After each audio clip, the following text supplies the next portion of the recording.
Then I was not finding I was you. not finding you. So, So you didn't find me. Didn't find at all. Finding. yes, finding. that tells you how long I looked. Then, Please deal with that AC. It's cold. it's cold, eh? Hey. Really, son, huh? No, didn't sign up for this. No, not today. No way. Surely. Can't even touch the table, the desk. Jessica, let us sheet, huh? It's just cold. Welcome to the show on this beautiful Tuesday morning. We'll have a lot to discuss today, of course. We will look at the progress in the gender agenda.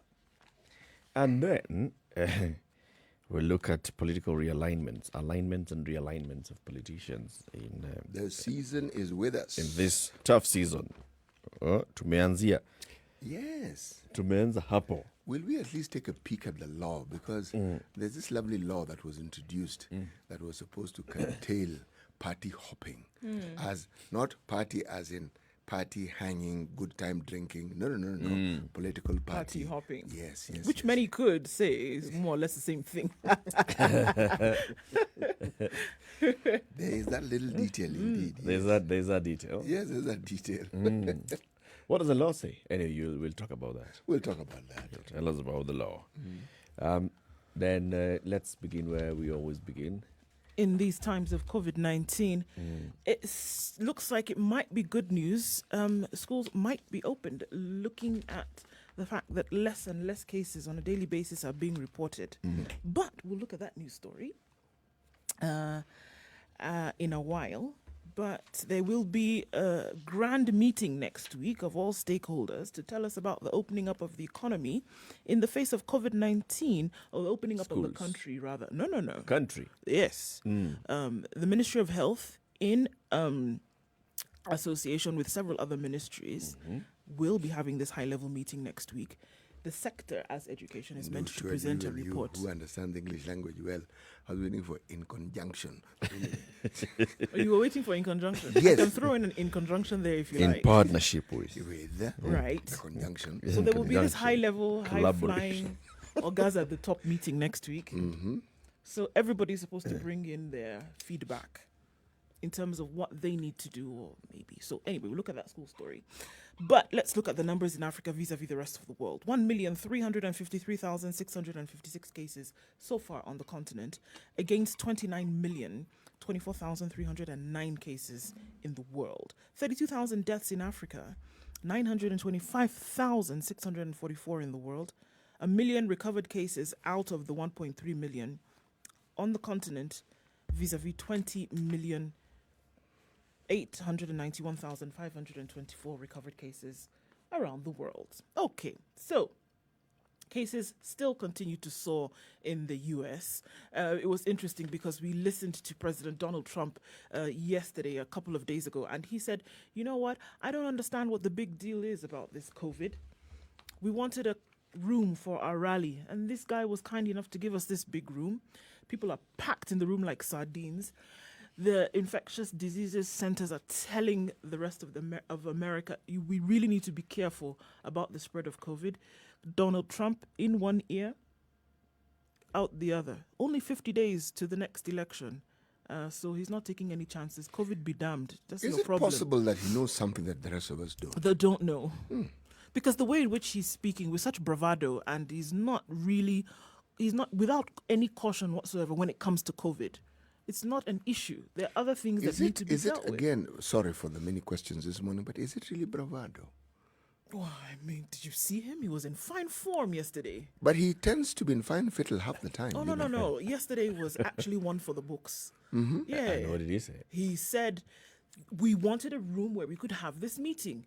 Nobody was going to give us this. COVID is not an issue when it comes to the national issues that we are dealing with right now. Right. And in terms of bringing in a new meaning Trump 2.0 political dispensation, COVID pales in light of this. That's his view. This guy who understands has given us this room, and that's why we're able to have this meeting. Any of you feel sick in here? No. Okay. What's the problem? Right. On the other hand, what are the Democrats doing? Are they holding meetings? Are they only campaigning online? Are they observing social distance? No, nobody's observing social distance. So it's not a Trump issue. it isn't a Trump issue. What about the Communist Party of America? What are they doing? What are they up to? Why do we focus on only these two parties? And we know very well that America has There are a party. many. Yes. Not as many as us, but there are many. In the light of all of that, the United States still has 6,749,289 cases and are teeter-tottering on the brink of 200,000 deaths. India now 4,926,914 cases with 80,808 deaths. Now, Again, the second India, how in many the world. deaths? 80,000. America, how many deaths? 199. Okay. India population? India's population is 1.3 billion. America's population? 333 million. 31 million. So there are more than 1,100,000,000 more. Well, Yes. a billion. America is like a quarter. No, they have a whole A quarter and a bit. Billion. 1.1 billion more people than the United States. And the numbers are less. Yeah, for sure, they're less. Deaths infected, less. China? Well under half. Okay, so if you look at China, China, you have to go down the list to look for China because they're doing pretty well. China with 1.4 billion people has 86,000 cases and 5,846 deaths. Population of India again? 1.3 billion. Yeah, they've caught up with China. They've caught up with China. They've Yes. surpassed China, actually. They've caught up. Remember, they have 1 million cases.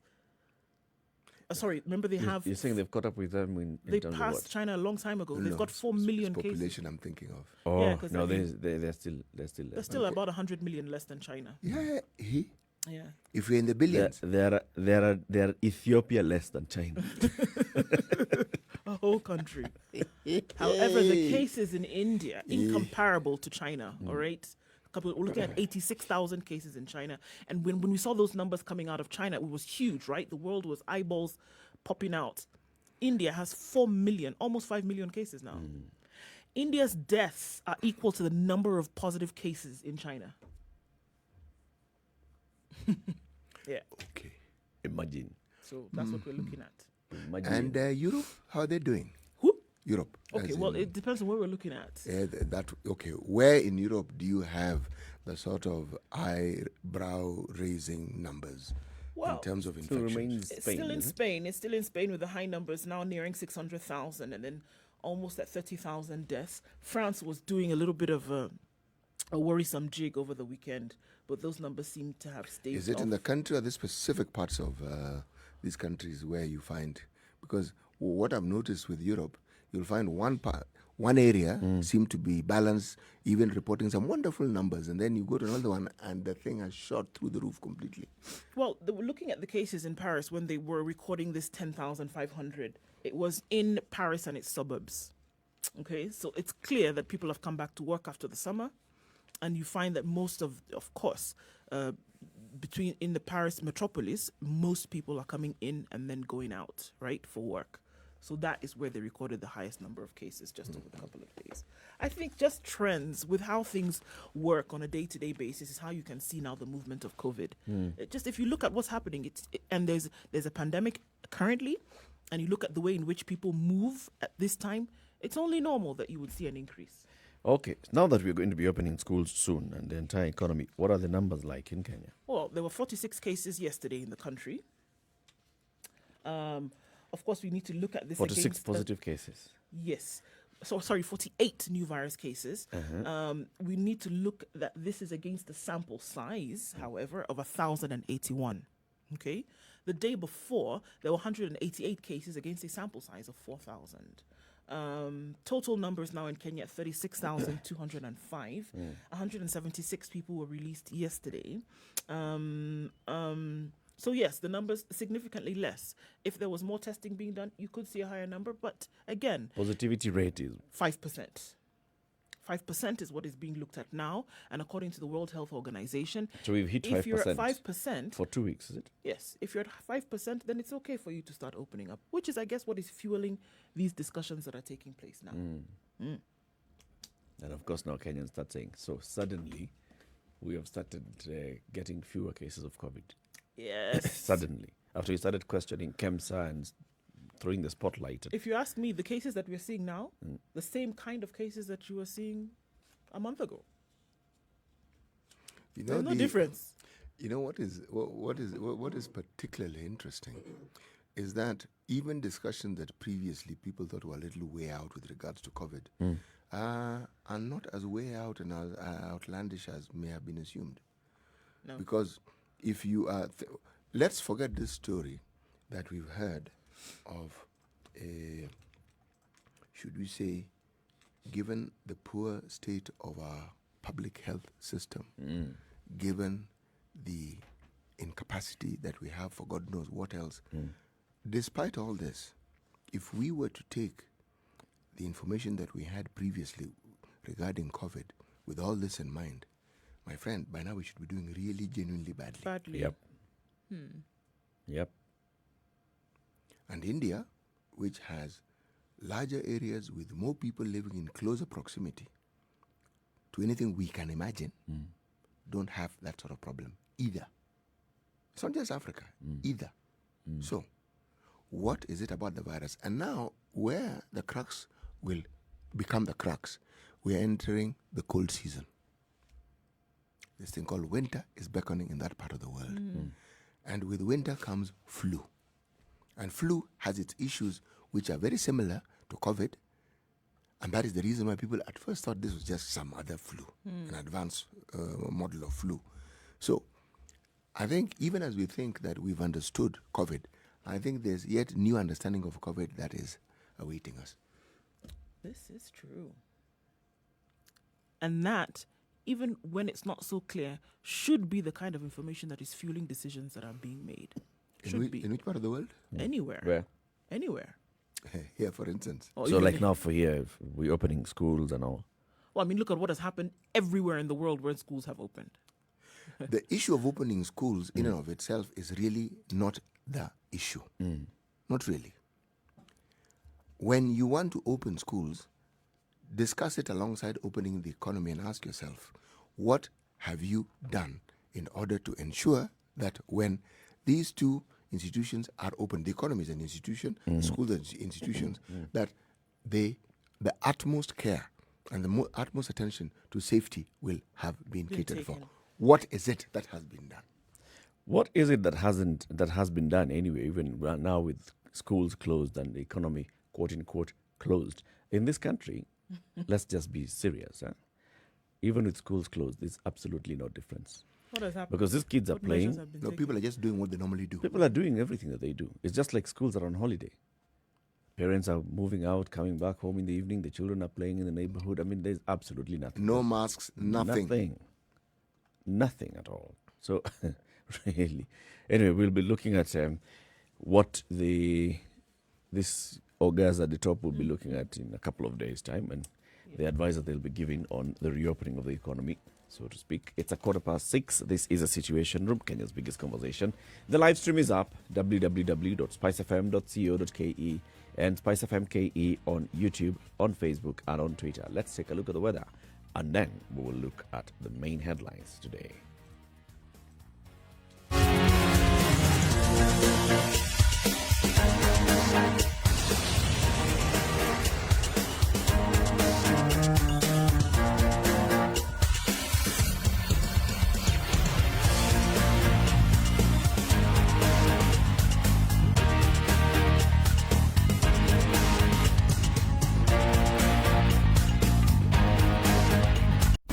Classic soul, R&B, smooth jazz, neo soul, and nostalgic ballads. Make some noise. Yeah. You're listening to Spice FM.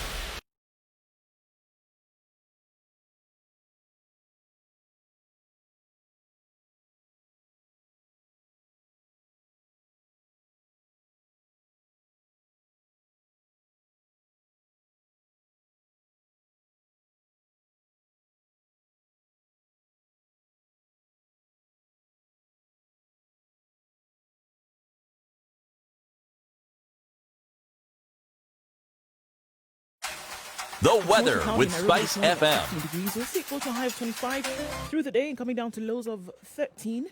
Taking a look into Njeri. Light rain showers being experienced at 14 degrees, going to highs of 23 and lows of 13. Clear skies in Nakuru at 12, highs of 24 today and lows of 11. Clear skies in Eldoret at 12 degrees, highs of 21 and a chance of rain in the forecast and lows of 11. Partly cloudy in Kisumu at 18 this morning, highs of 28. Looking into Kakamega, where it's likely to be a wet afternoon, highs of 26. It's currently partly cloudy at 15. Partly cloudy conditions in Mombasa at 24 degrees, highs of 24 and highs of 29 and lows of 23. It's partly cloudy in Malindi at 25, going to highs of 28 and lows of 24 today. It's partly cloudy in Kampala as well at 19. We'll go to highs of 26 with rain showers expected throughout today. It's going to be a rainy day again in Dar es Salaam, going to highs of 31 and lows of 22. Currently partly cloudy conditions in the skies. Let's take a look in Joburg, where it's clear skies at 13 degrees as the sun rises even higher. We go to a high of 24 and down to lows of 13. Lagos experiencing light rain showers, likely to be the order of the day well into Thursday. Highs of 29 and lows of 24. We'll take a look into London, where it's hazy this morning at 17 degrees. Not so clear skies. Going into partly cloudy conditions later with highs of 29 and lows of 17. We'll take a new look into Beijing this morning. Light rain showers at 21. Going to highs of 22 and likely to be a wet day as they enter into monsoon season in that part of the world, with lows of 14. In Paris, it's clear skies at 19 degrees. It's going to be a warm day today with highs of 34 coming down to a low of 19. And finally, for now in New York, it's still Monday night. It's clear, however, at 18. We'll go to highs of 25 and lows of 13 today.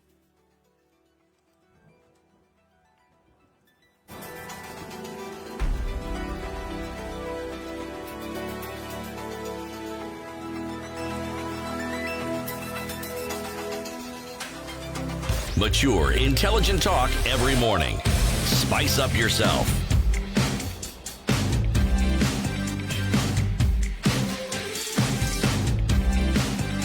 Mornings done right. 94.4 Spice FM. All right, Nairobi. 20 minutes after 6. Let's begin with today's proverb. The fight of a grasshopper is the joy of a crow. Vita vya panzi, furaha kwa kunguru. Pansy is grasshopper in Swahili. But if you have difficulty with the word, No, I like it. I like good. it. You want to give another word for grasshopper? Grasshopper. I like the way you shook your head. So we can understand it's a grasshopper. That's it. Tilt it to the right and then give a little twist and then to the left. It's a grasshopper. Yes, grasshopper. And ile locust ile Ile locust ile unjue. Sio mdudu yule lakini. sio nzige kwile. Sio nzige lakini ni grasshopper.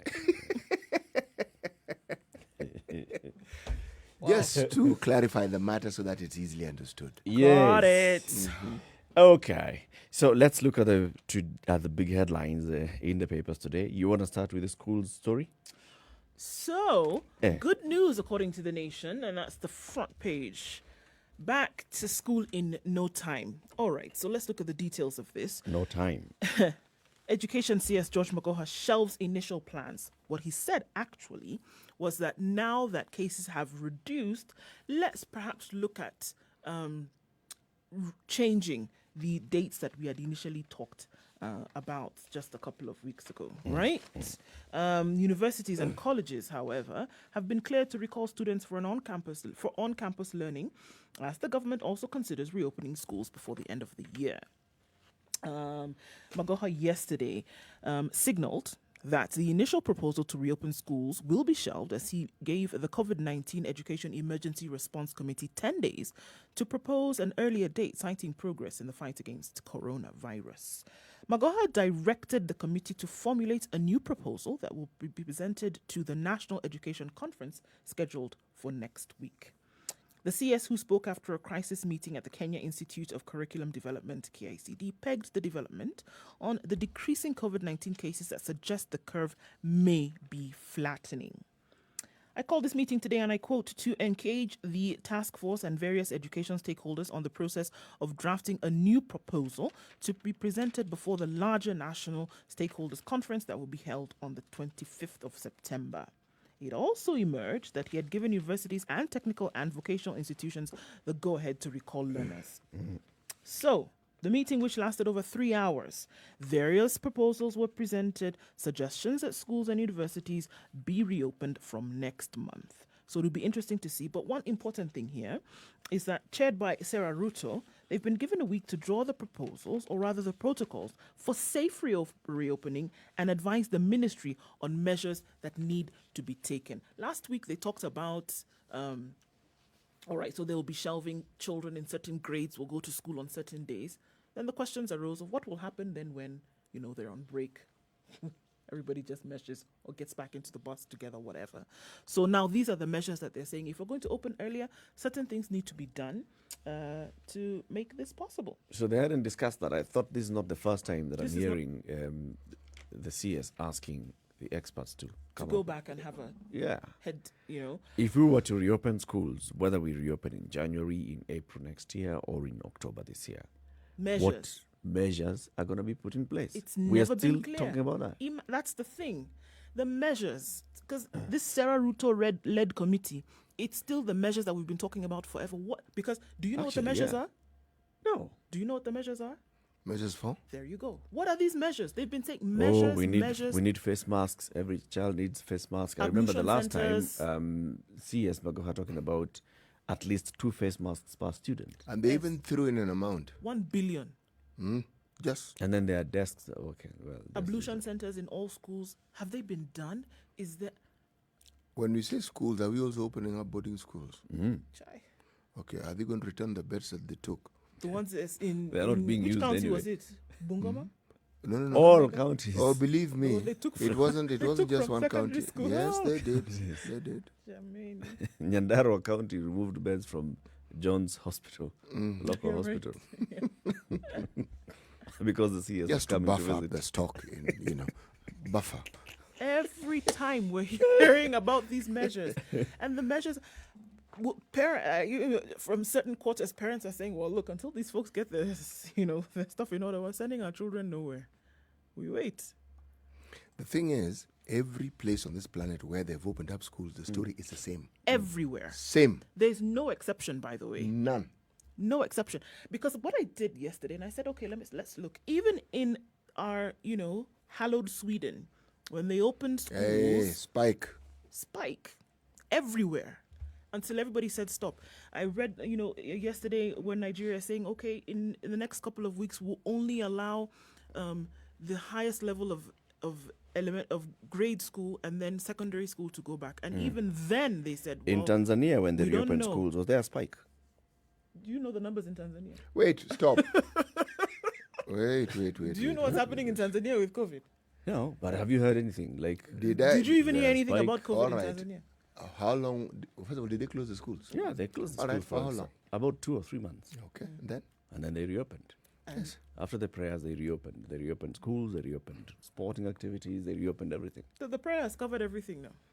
But it seems to be only in Tanzania where this prayer is. Have you heard cases where children are dying in Tanzania because of Have COVID? you heard that cases have risen beyond 509 in Tanzania?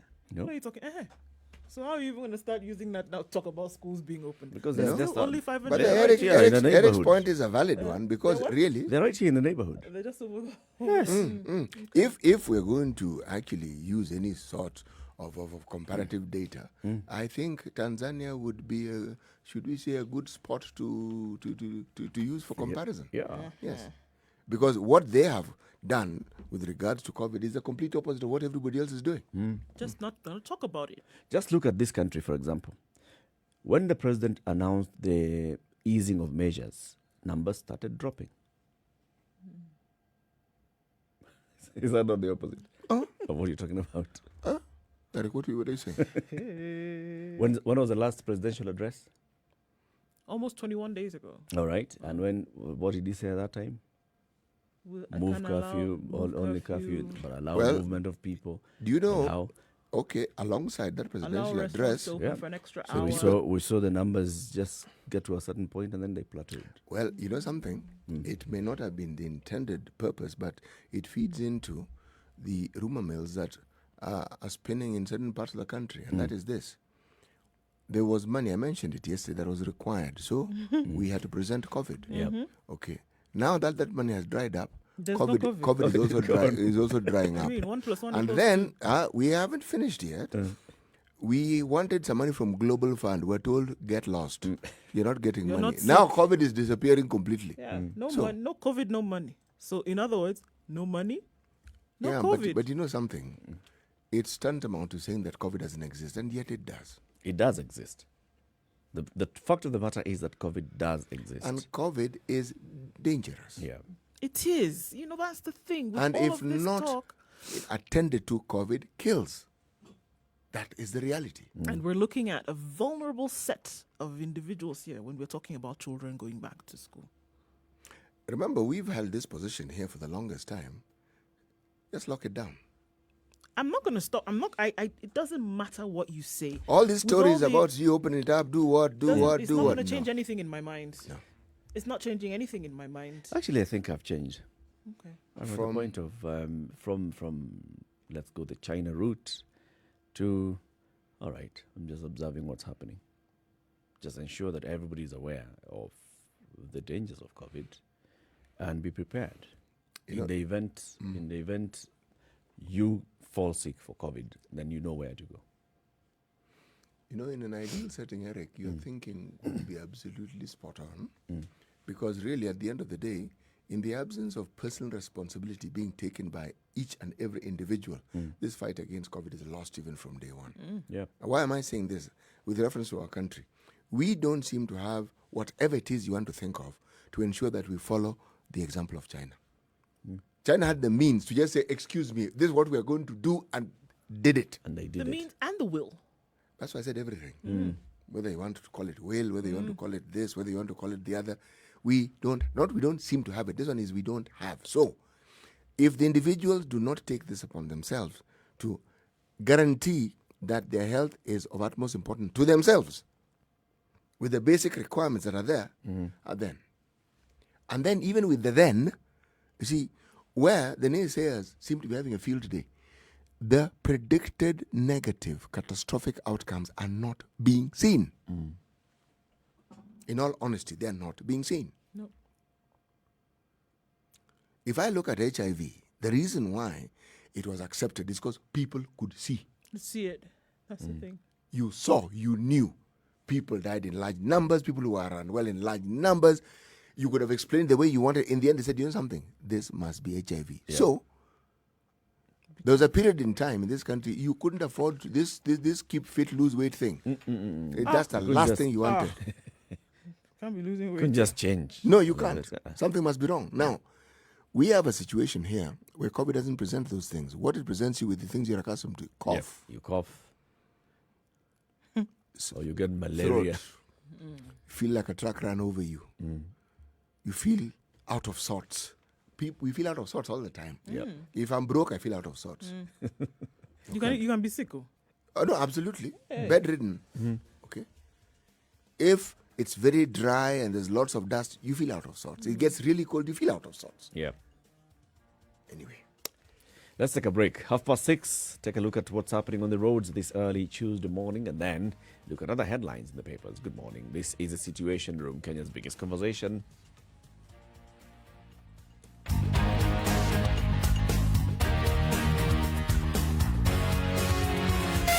Spice FM, Malindi. Okay, traffic building up between Haile Selassie Avenue and Landis Road. Other routes flowing reasonably well. No incidents or accidents at this point, so that's a good thing.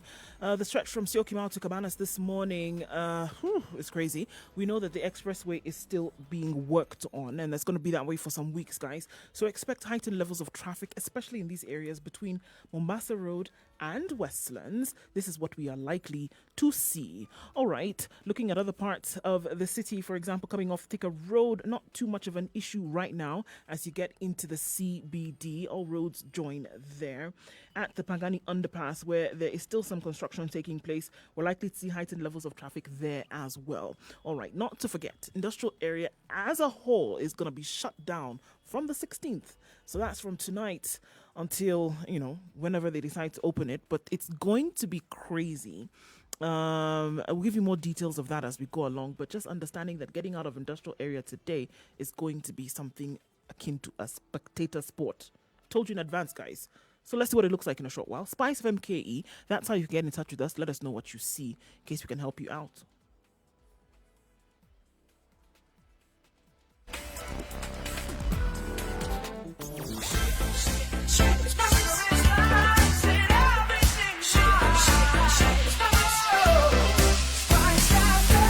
Spice up your life.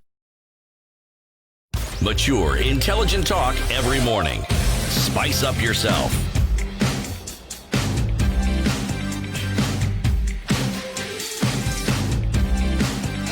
Mornings done right. So 94.4 Spice FM, Nairobi. At the wheel of the late Safaricom CEO Bob Collymore. And just quick look at it. Basically, he says he had two wheels. One for his estate in Kenya and one for his estate outside Kenya. The estate in Kenya has been bequeathed to his wife, widow Wamboi, and it says that in the event that the widow does not succeed him, then his trusted friend, State House Chief of Staff, Njoka Waita, will be the trustee. Story done. That's it. That's the story. Crux of the story. But there's a story on page 2 of the Standard that talks about two sisters who are in a war with agents over 12 billion shillings land case. Now, this is one of those quite interesting stories to just read, and you, at some point you even get mixed up because there's one name here or another name here. So it's a story about a certain gentleman. Well, I want to start with the gentleman, because the gentleman is the one who owned this piece of land somewhere in Syokimau, and then says that the land was taken over. He had acquired this land in 1958, and the name was John Kadumba. The land was then seized by the Jomo Kenyatta International Airport without compensation. Mr. Kadumba died in 1989, leaving his widow, Beatrice Siokau Kadumba, and then Siokau started following for compensation for this piece of land. Siokau was abducted in 2010, held in Communicado. Her family only found her on her deathbed at the KNH in 2014. Wow, okay. She died. The two daughters, and those are now the ones, Litha and Amina Kadumba, pursued the matter with the help of lawyers and legal agents. This matter went to court. Matter went also to the National Land Commission, and the National Land Commission declared in 2019 that Litha and Amina were the legitimate owners of the land occupied by the airport, and they had proper claim to 50 acres of this land occupied by the airport, and they're therefore to be compensated. Now that's where the drama begins. How much land had been occupied in the first place? Was it just the 50 acres or was it more? They were claiming 60 acres, but the National Land Commission said, no. The actual piece of land that you claim is 50. Okay. So 50 acres land belongs to you. So this is where now issues come to a head.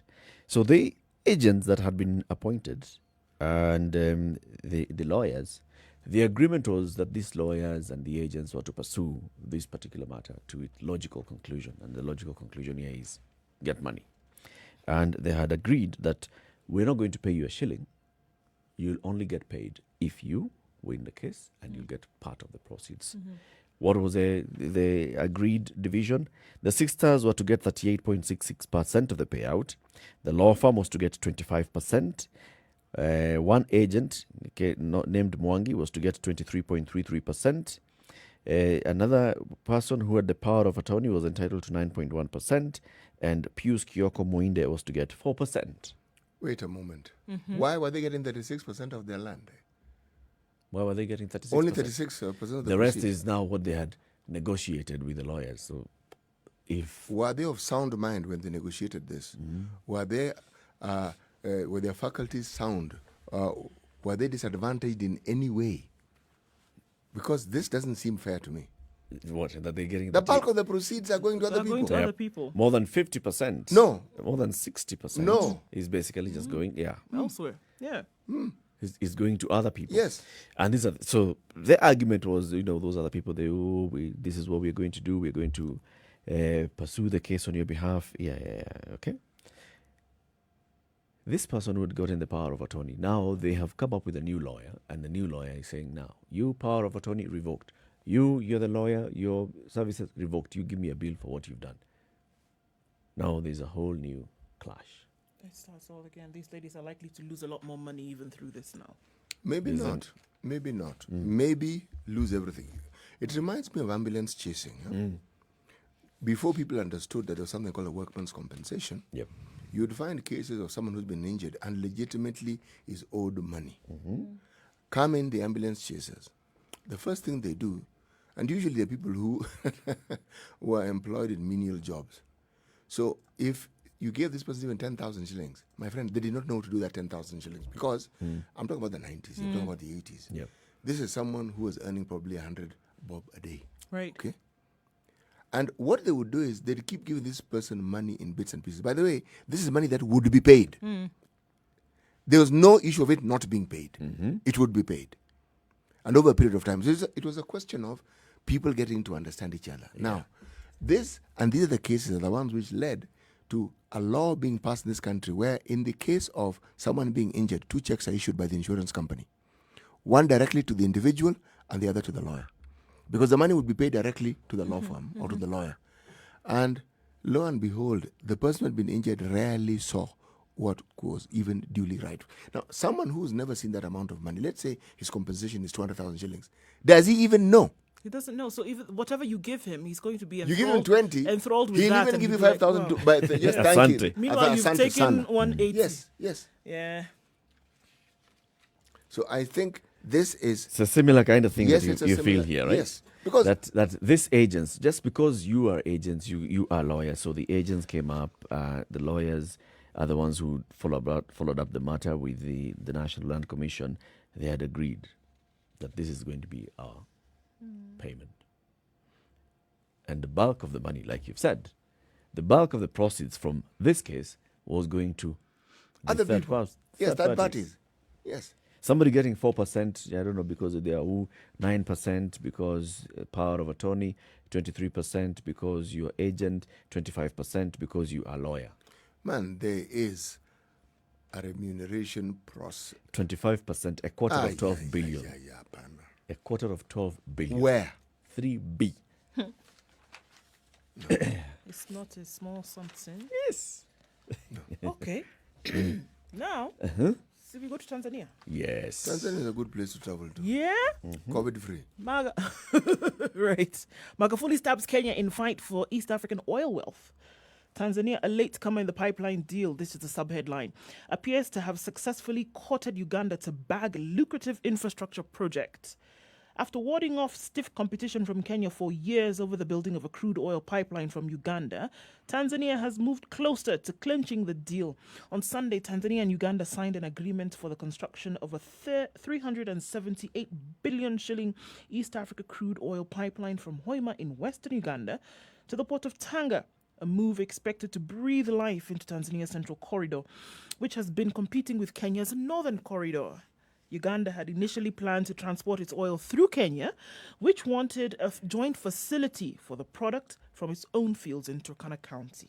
But the signing of the agreement over the weekend at a meeting attended by Tanzania's President John Magufuli and Uganda's President Yoweri Museveni brings Dar es Salaam's coup against Kenya closer to success. Kenya, which has an estimated 560 million barrels of recoverable oil against Uganda's 1.6 billion barrels, had eyed the infrastructure as part of its grand plan to become a preferred regional petroleum transporter of choice, according to official documents. Yes, what did we do wrong? You didn't talk now.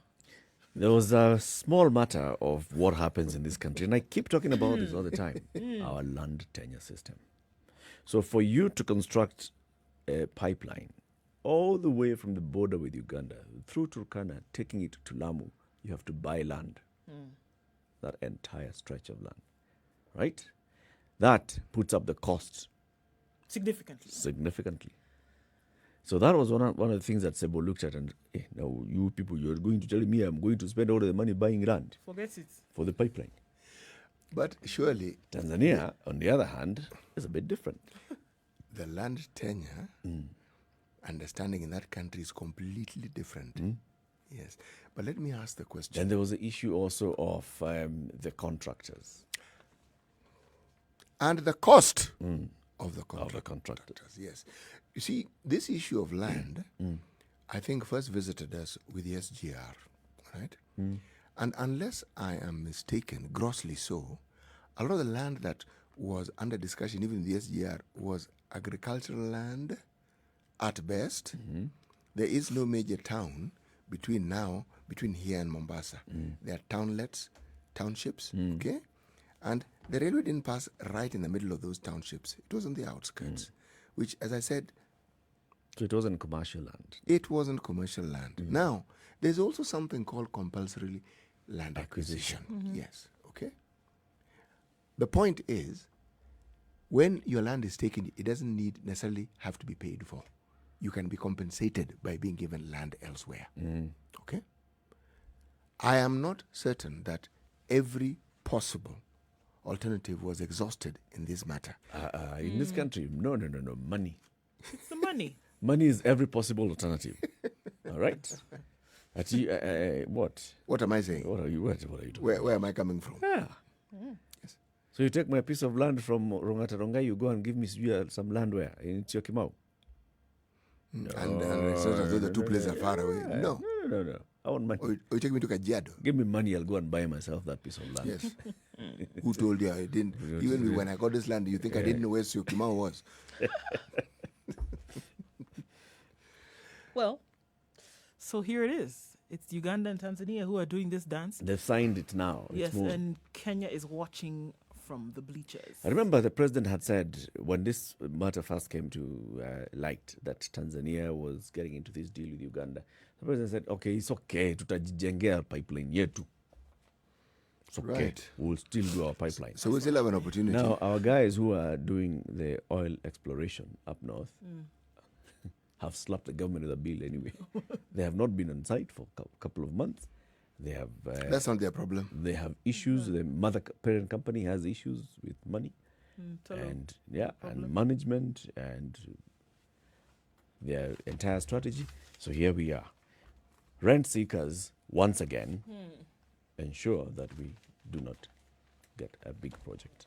Unfortunately. It is the rent seeking. So there's a gentleman called Cleopa Malala who wept.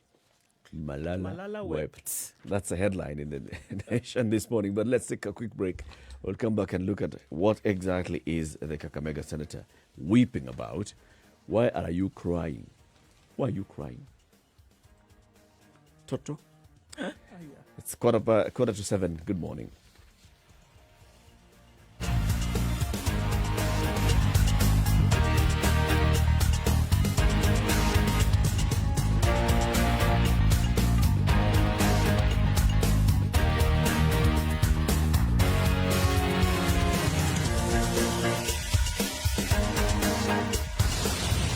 Mature, intelligent talk every morning. Spice up yourself.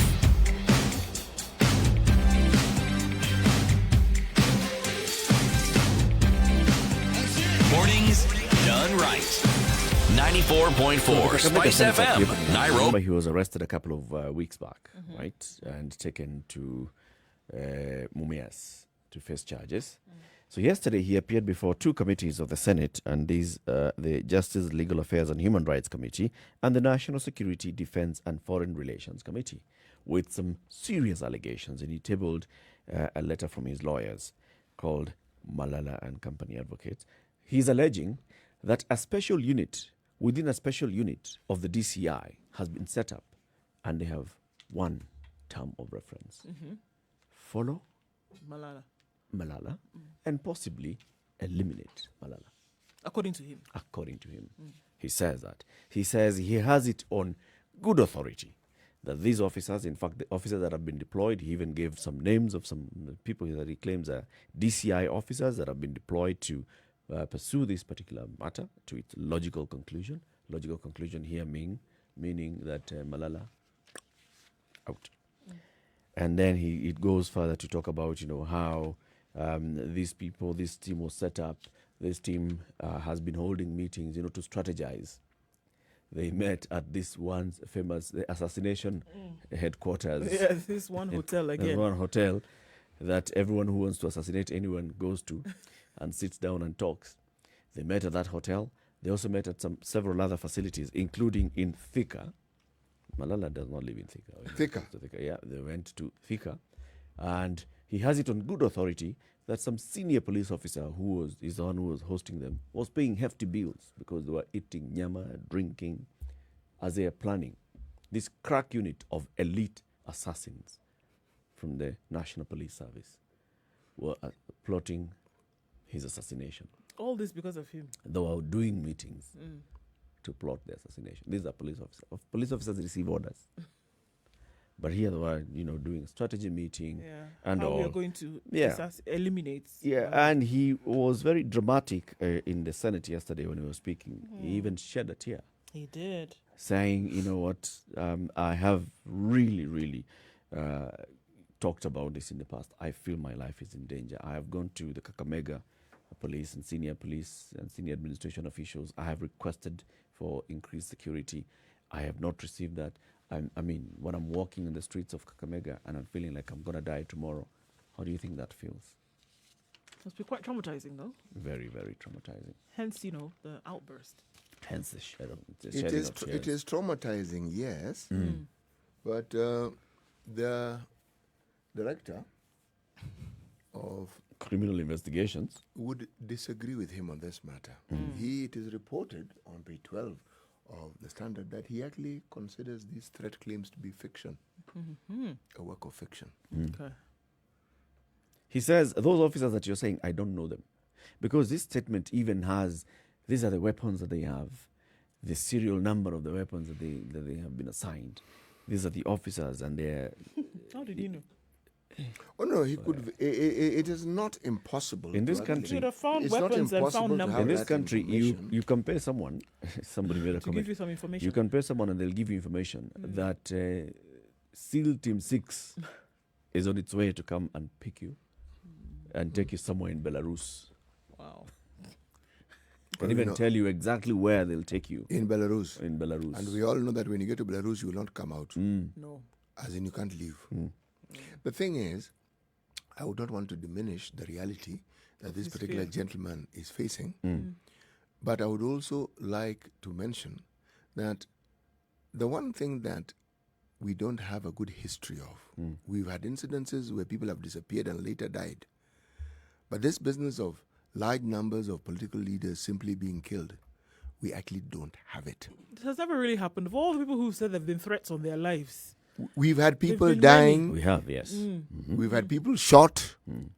but assassinated because of their political stance. Yes, that has happened as well. we've had it. But you cannot say that this is something that is common in the country. Not really. No, it isn't.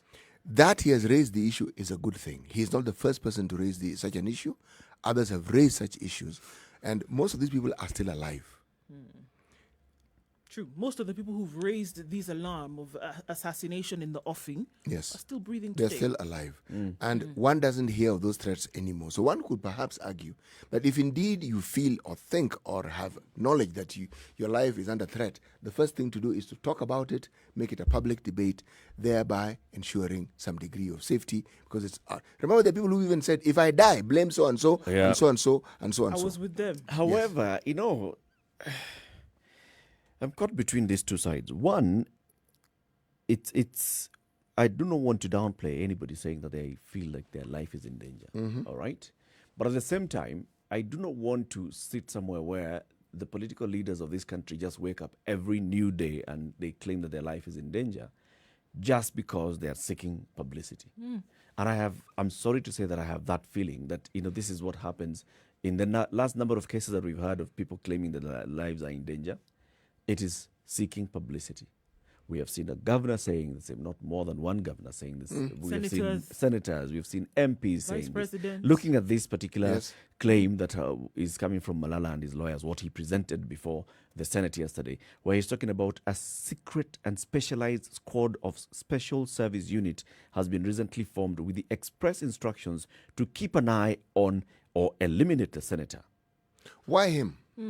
That's what I'm seeing here. Why would it be you? Why is it? What is this thing about the senator? Is it that you have that they want to shut out or shut up?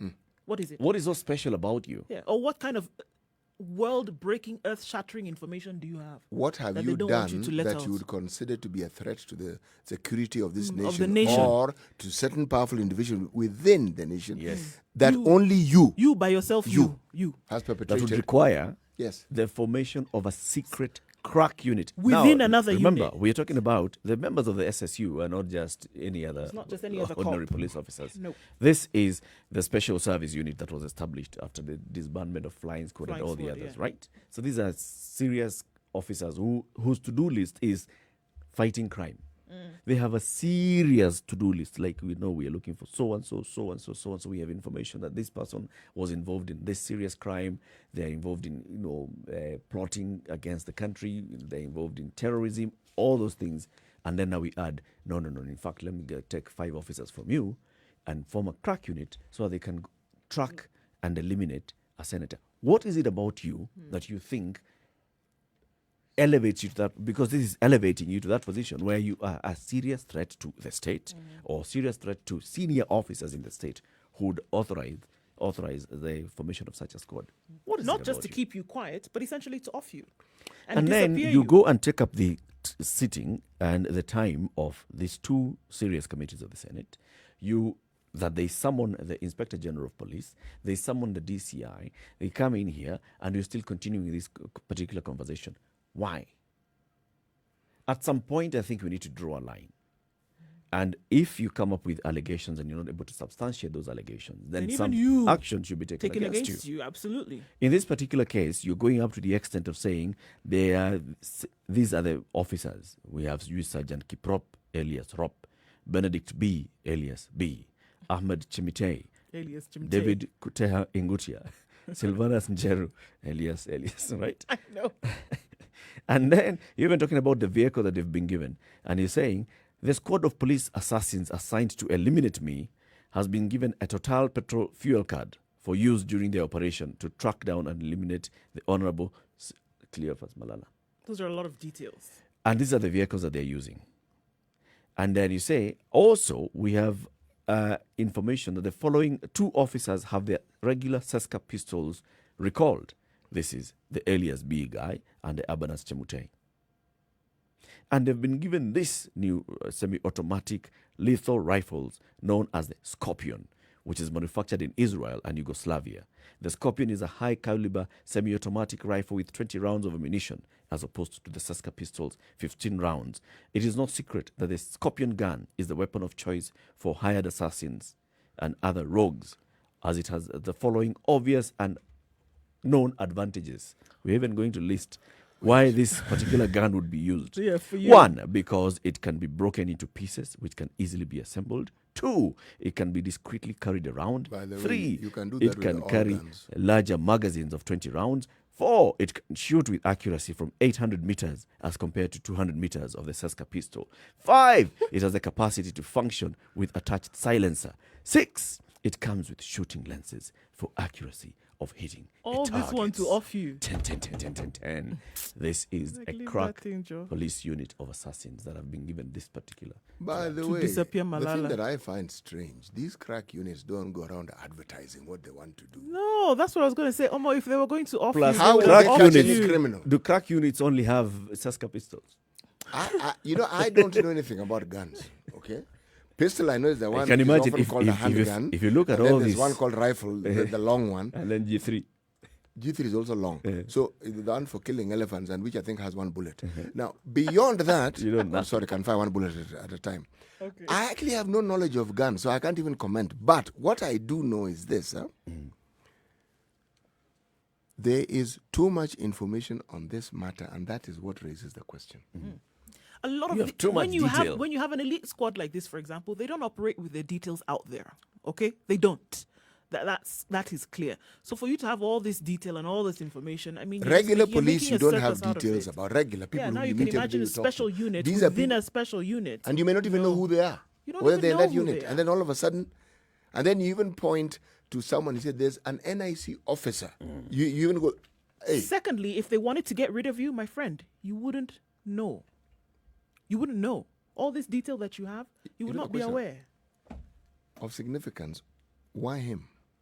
Exactly. That's the big question. I've been waiting to hear him say they want to get rid of me because Because I've I done have I have information. this. Or I was in the company of such and They such do not when want such me was to come happening. and say, I have or to- not heard. Because usually that's what people will claim. yeah, He'll be you have alright. information that is seriously going to undermine somebody.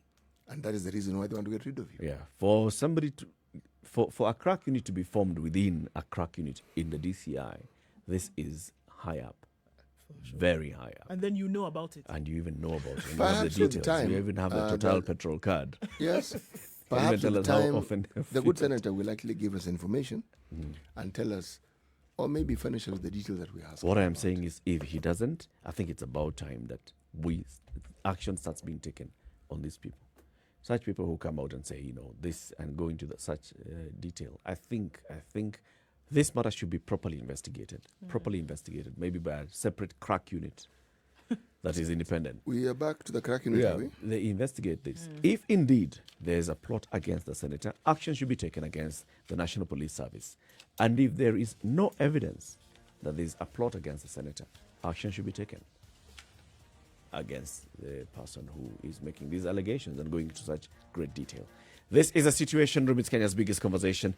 Keep it right here. In the next hour, we are looking at the gender parity. Is this unachievable in this Republic of Kenya? We'll be speaking to a commissioner with the National Gender and Equality Commission. Also, we will be live on KTN Home for the next 2 hours. So from 7 to 8, we'll be speaking to Priscilla Nyokabi of the Gender and Equality Commission. The issue is gender and equality. How far are we? Are we anywhere close? Good morning. It's now 7 o'clock.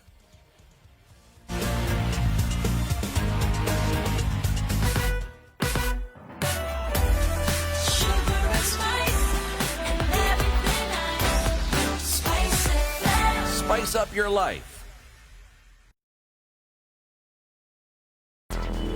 Traffic. Okay, there's traffic all the way from the Thika Road Mall on the Thika Superhighway today. Probably an accident. Can't see what's ahead, but that has slowed down traffic significantly as you're trying to get into the CBD. This one, you're going to have to wait it out. Manyanja Road this morning, jam, and no butter, unfortunately. Things are not moving as smoothly as you'd like them to this morning, unfortunately. We know that industrial area is going to be an absolute mess from tomorrow. So giving that general public announcement from the Kenya Urban Roads Authority that Jogo Road, Lunga Road section starting from tomorrow. This is to allow them upgrade the road from the existing single carriageway to dual carriageway. So plan in advance, guys. From tomorrow, industrial area probably will be a no-go zone. All right, let's look at Mombasa Road, all the way from the SGR, then towards, actually before that, then towards the JKIA turnoff and then towards Cabanas. That's building up already. This was a mess from 5:30 this morning. So it's bumper to bumper, guys. It's not moving as fast as you'd like it to. We know also that from the Nyayo Stadium roundabout towards Westlands, moving very slowly as they work on the road there. We're likely to see the Kenya Power digging up parts of the road to keep their cables safe. So this affects traffic. Let us know why you might be stuck, how you can reach us, SpiceFMKE on Twitter. If you're stuck somewhere, let us know. Or if you find an alternate route, we'd like to share that as well.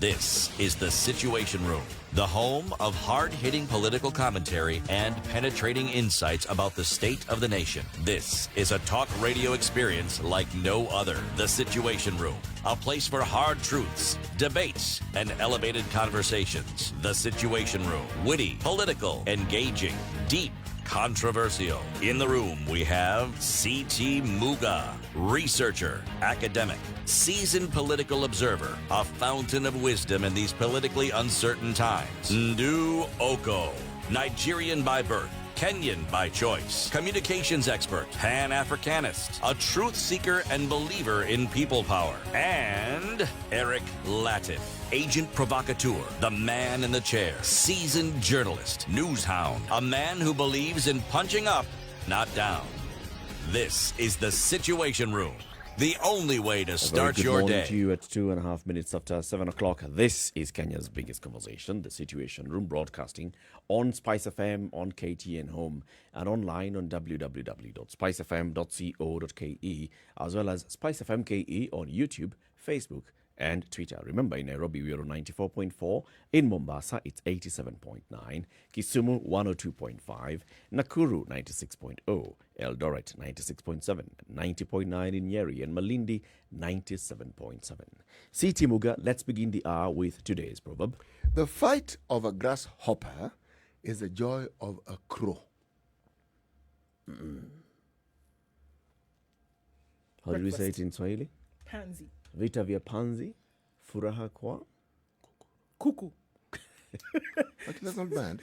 CT, did you set me up? No, I Kunguru. didn't. I didn't. That's what he was whispering. I didn't, but it's close. Right? Bird. Bird, cuckoo, chicken, right? Okay. It's kunguru actually. It's a crow, but not bad. Same family. Feathered creatures, that's all we need, guys. That's it. That's all we need. So let's talk about gender and the gender agenda in this hour. Is gender parity unachievable in this country? Eric, what on earth is gender? Let's just start there. What on earth is gender? How do we define gender? How do you define gender? Because to understand the issue of parity, let's just get down to basics. We discuss some of these things in new terminology that we assume everybody understands. I am of the view that not everybody understands when we say there's a gender issue. What is gender?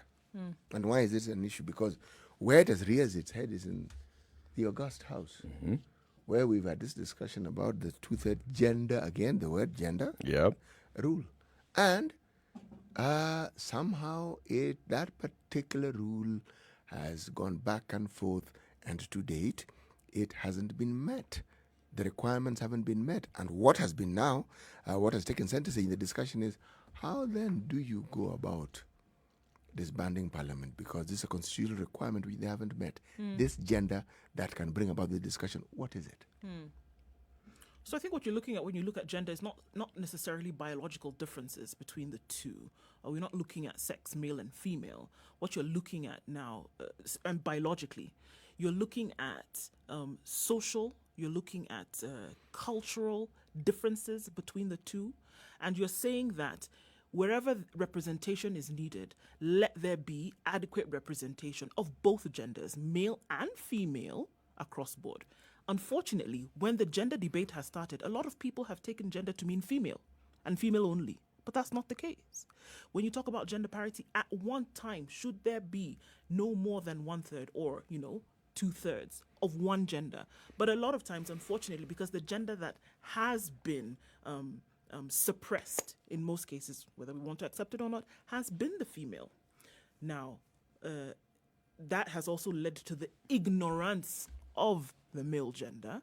But unfortunately, most arguments have taken only the female part into consideration, which shouldn't be the case. So yes, you are looking at the differences between male and female, and what then is required to have them at par. Parity at par. Par. And is it possible? At least to get to that point where we in the whole conversation, even in the conversation for the Constitution and the gender campaigners of those days, the conversation was, look, we have an imbalance in our society, especially in positions of leadership. And we're starting by positions of leadership in government, starting from appointed positions, which are clear. There's an appointing authority, and the appointing authority can therefore decide how you appoint. And that was sorted by saying you shall ensure that all appointed positions in the country, you at least have that balance. And the balance is, let's not even start with 50-50, which many have argued for. Let's go for 50-50. Said, let's go progressively. Let's start with a third, saying that there is no one gender that shall occupy more than a third, more than 2/3 of the seats in any organ, right? And then now we come into the elective. Elective, that's where you're talking about the will of the people. So the Constitution tries to push us forward in that by, first of all, looking at, let's look at the assemblies, the county assembly, the national assembly, the Senate, right? At the county assembly, this is how we are going to ensure that we attain that balance. They came up with this formula that I argue against all the time. So if you do not have people elected, you shall then nominate to fill the gap. That ensure that there is that balance. For the National Assembly, this was left to the National Assembly to come up with a formula that would then ensure that we have that balance. This has been a back and forth. And we also have now organizational institutions. The Constitution itself created a big institution called the National Human Rights and Equality Commission. And then there was now the whole push that, no, let's separate the issue of gender and equality and create a separate commission for it. And this is when now the Gender and Equality Commission was established to come and champion all these things, not just the issue of the formula in the National Assembly, but to champion the issue of gender and gender parity across society, to ensure the issues of equality are addressed across society. Now that's where the conversation is today. Where are we? Are the discussions about equity or is it about equality? Equality. That one will get tricky. Because it's already at tricky stations now.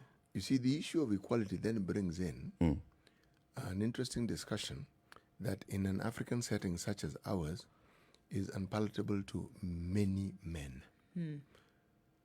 Very simply put, are they asking that men should be equal to women and women should be equal to men? That is what the ask is. Another issue? That is what the ask is. Did I say there was more than one? Is that what I implied? That's what you implied. That was my understanding. Okay. Let me, should we say, streamline your understanding. It is a loaded one.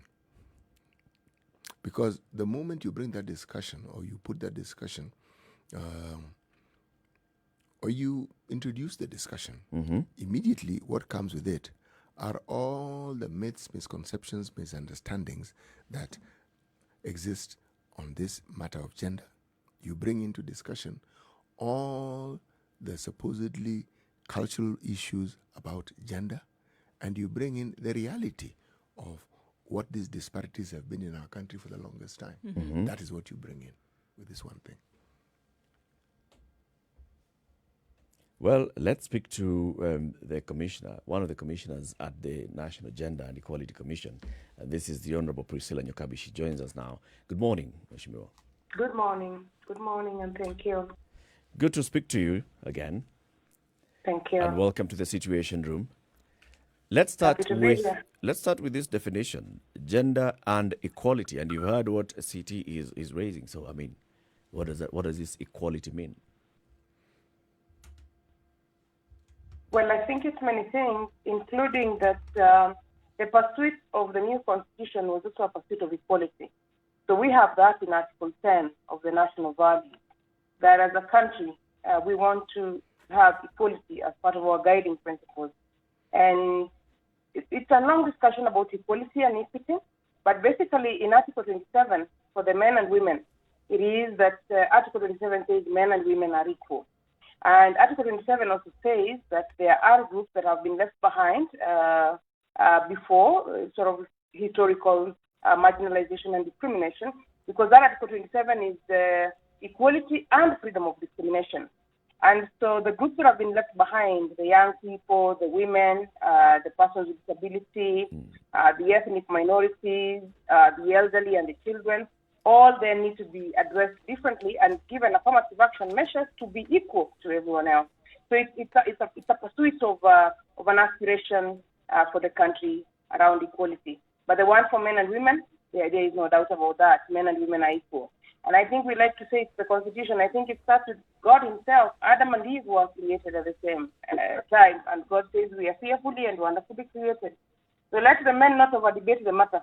We are equal. We might have different biological functioning, different roles, but essentially in terms of our service to the country, we provide equal service to this country. Equity, on the other hand, means you treat unequals differently. You give to each according to their needs. And it's also a good principle captured within the wider equality debate. So sometimes what you need to give is equity. For example, the two-thirds gender rule, because if it was equality, we would have said 50-50. But also the bigger discourse is just equality. For our commission, gender and equality, that was also the conversation, that you don't want to lose gender principles, but you also want to pursue equality of many other marginalized groups, not just the women. So that is where we are both gender and equality, and the conversation continues. Thank you. So the Commission has really been pursuing that agenda, gender and equality, and not just the issue of men and women, but the issue of also, just like you said, the marginalized, which includes the children, people living with disabilities, and the rest.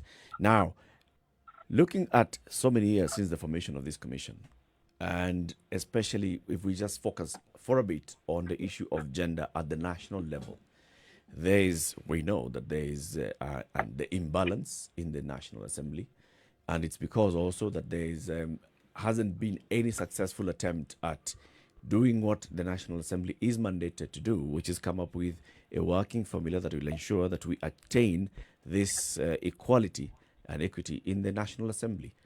What has the Commission been doing to push this? Well, the Commission was set up in 2011 after the Constitution came in 2010. And we had a statutory commission before the Constitution of Kenya 2010. So the statutory commission, the National Gender and Development, was turned into the National Gender and Equality Commission. And so since 2011, we've been on this path. In 2011, the Commission had its own enabling statute, which was passed by Parliament. And that law defines what we call the special interest groups, or the groups that then need to be addressed in this gender and equality discourse. We abbreviate them as SIGs. So when you come to our commission, you hear a lot about SIGs. The special interest groups are women, youth, persons with disability, children, the minorities and marginalized groups, and the elderly. So we call them the SIGs.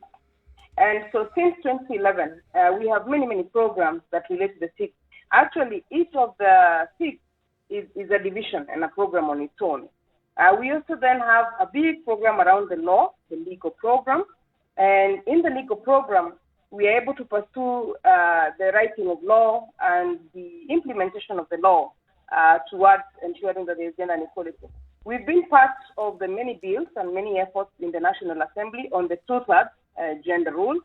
The National Gender and Equality Commission was the chair of the task force formed by the Attorney General, then Professor Gitu, to just guide the country on this matter. And many formulas were discussed, but the one that was felt to be the best for our circumstances is the one similar to the county assembly, the Article 177 formula. You bring the Article 177 formula to Article 97 on the National Assembly and to Article 98 on the Senate. That after the election, if the women have not attained the two-thirds rule, then women would have to be nominated to make sure that we get the right quota. And the numbers have become 66%. For no gender should exceed 66%. So that women now, because we are the gender that is fighting to get ourselves to the two-thirds gender rule, women would be 34% and men 66%. And we are seeing also a lot of mathematics. So another thing the Gender Commission does a lot is to ensure that the mathematics is achieved. Sometimes people do 30% and assume that they have met the ratio. The full ratio is 34% and 66% for the other gender. So that is a bit of the work that the Gender Commission has done.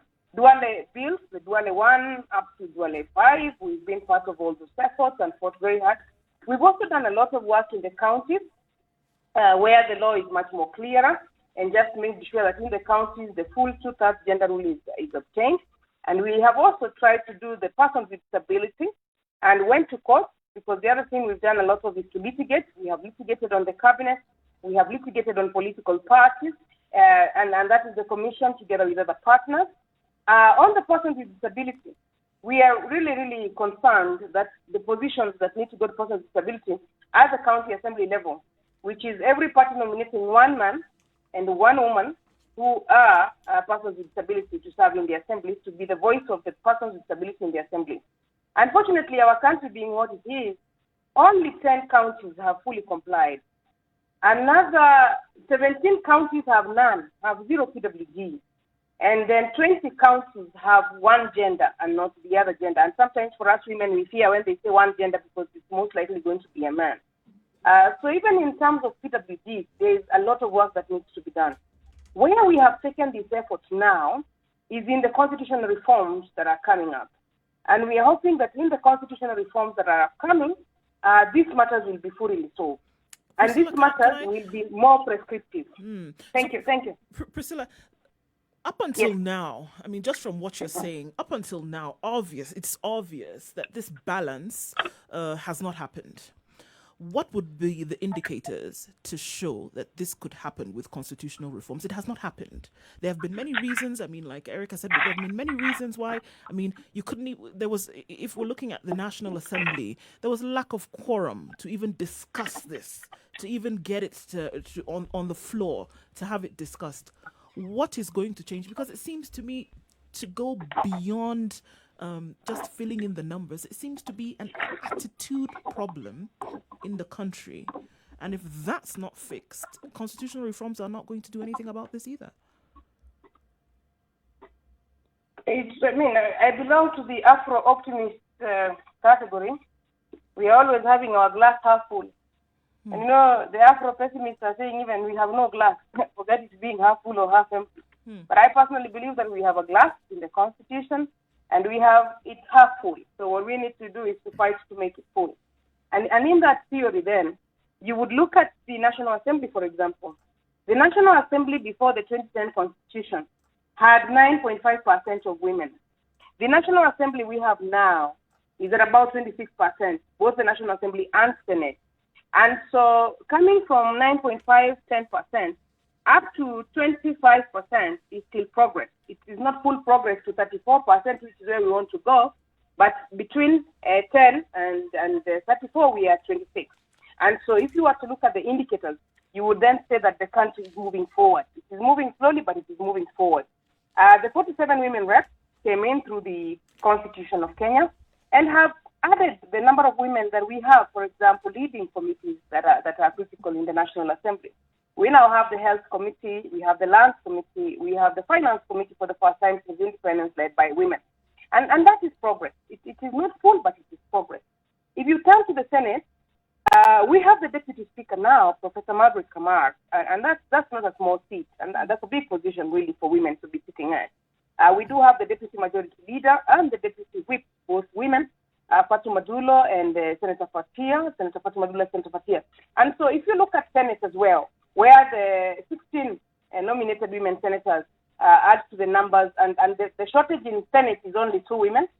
The shortage is in the National Assembly, with the 23 women elected in constituencies, is just about another 22. In fact, the last time we counted, I think we needed another 23 women to take the number up to the 2/3 gender rule requirement. In the Senate, only 2. So still, I mean, progress is being achieved. In Cabinet, we have 28% of the members being women. Again, not the full 34%, but we have women for the first time in the history of our country sitting on some dockets. The docket of foreign affairs, the docket of defense, the docket of education, when Ambassador Amina Mohammed was there. And so again, we can say progress is being made. In the PSS level, that is achieved. We have the full 2/3 in the PSS level.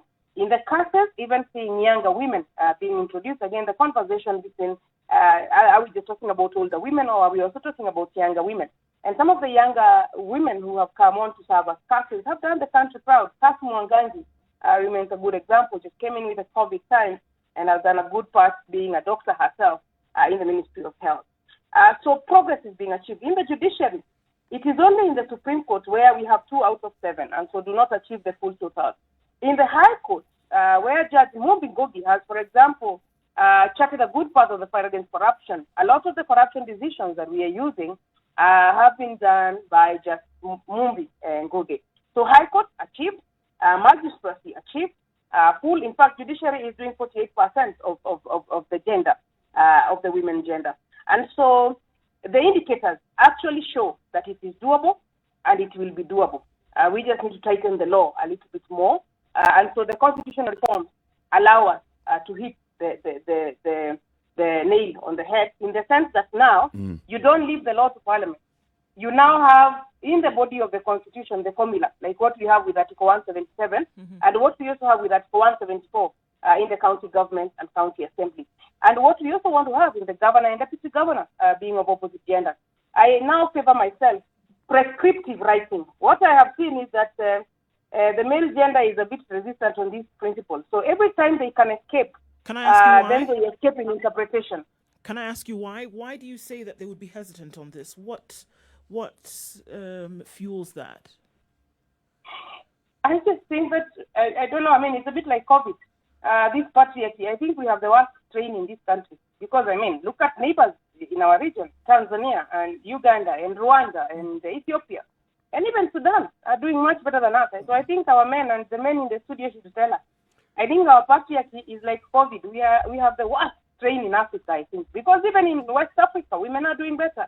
In North Africa, in South Africa, Dramini Zuma, women are running for presidency in South Africa.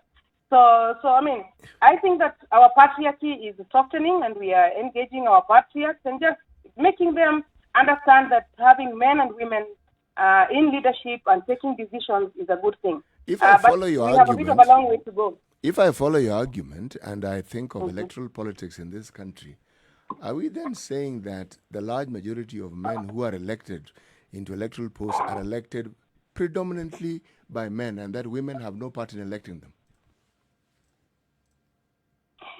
Well, patriarchy is a complex societal issue. So you are right in the sense that the men who are elected by men and women. And women who are not elected by men and women. So it's a societal issue, and part actually of the weaknesses around our campaign has been that we are not involving the male gender enough.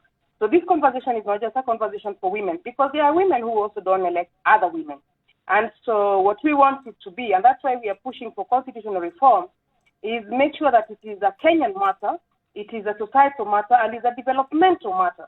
That constitutions are not an end in themselves. We are going to economics and we are going to development, and we need to go to development as men and women. And so the conversation you're right there is not just for women, it is for men and women of our country. And even boys and girls. How are boys treating girls? How are girls treating boys?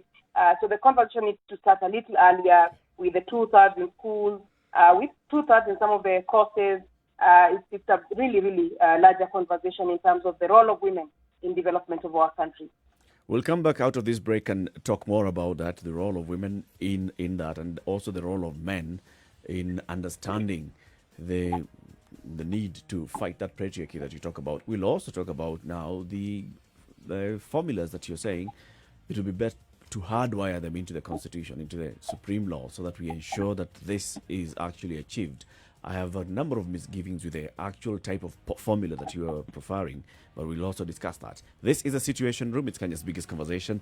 And the conversation this morning is a commissioner of the National Gender and Equality Commission, Priscilla Nyokabi. We are talking about the issue of gender parity. Are we likely to achieve it the way our Constitution aspires for us to achieve it? Let's take a break, take a look at weather and traffic, and then we'll be back. This is a Situation Room on Spice FM and KTN Home. Good morning.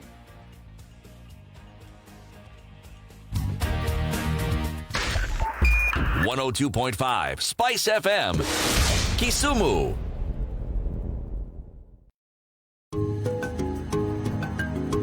When it comes to bridging the information gap to help strengthen the agricultural sector in our country, you can always rely on Farm Kenya to be the glue holding everything together. And now, courtesy of the partnership with Farmstar, things couldn't be better. Introducing Farm Kenya platform, and it goes like this. Our SMS service will help farmers upload and publish their products without smartphones, while the Farm Kenya app will allow buyers locate, purchase from, and engage the farmers directly. So if you're a farmer, send a free SMS to 40446 and connect with buyers free for life. That's 40446. If you're a buyer looking for local produce, download the Farm Kenya app from Google Play Store or the Apple Store for free. Remember, ukulima sio shamba pekee. Ukulima ni digital. Ukulima ni Farm Kenya platform. Kuimarisha Kenya ni jukumu la Farm Kenya. Brought to you by Farm Kenya and Farmstar, working to secure your growth.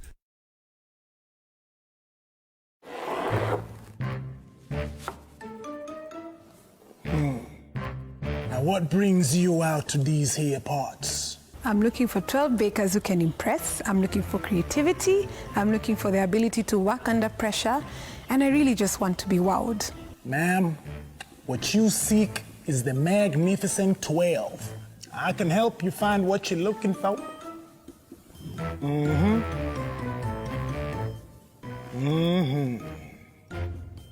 The Great Kenyan Bake Off, brought to you by Unga Limited, inspiring a nation to bake. Classic soul, R&B, smooth jazz, neo soul, and nostalgic ballads. Make some noise. Yeah! You're listening to Spice FM.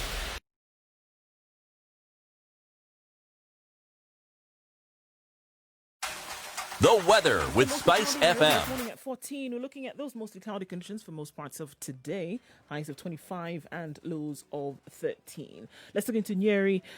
Now we're at 14 degrees. It's mostly cloudy as well. Highs of 23 and lows of 13. In Nakuru County, sunny conditions at 13, highs of 24 and lows of 11. Eldoret at 13 degrees is mostly sunny. We'll see highs of 22 and lows of 11. And the chance of thunderstorms is quite high from what the forecast says. And in Kisumu today, 20 degrees and sunny conditions at the moment. Partly cloudy conditions later with highs of 28 and lows of 18. Kakamega is mostly sunny at 16, highs of 26. There will be a chance of a shower or two later on. It's partly cloudy in Mombasa at 24 degrees, highs of 29 and lows of 23. And partly cloudy in Malindi as well at 26, going to highs of 28 and coming down to lows of 24. Kampala is partly cloudy at 19, highs of 26 and a chance of rains later with lows of 18 today. Dar es Salaam is partly cloudy at 24, chance of rain as well, highs of 30 and lows of 22.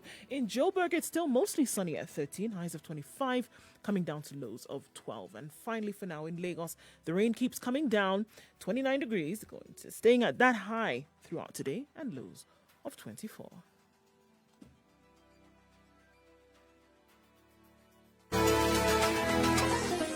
Chilled Spice.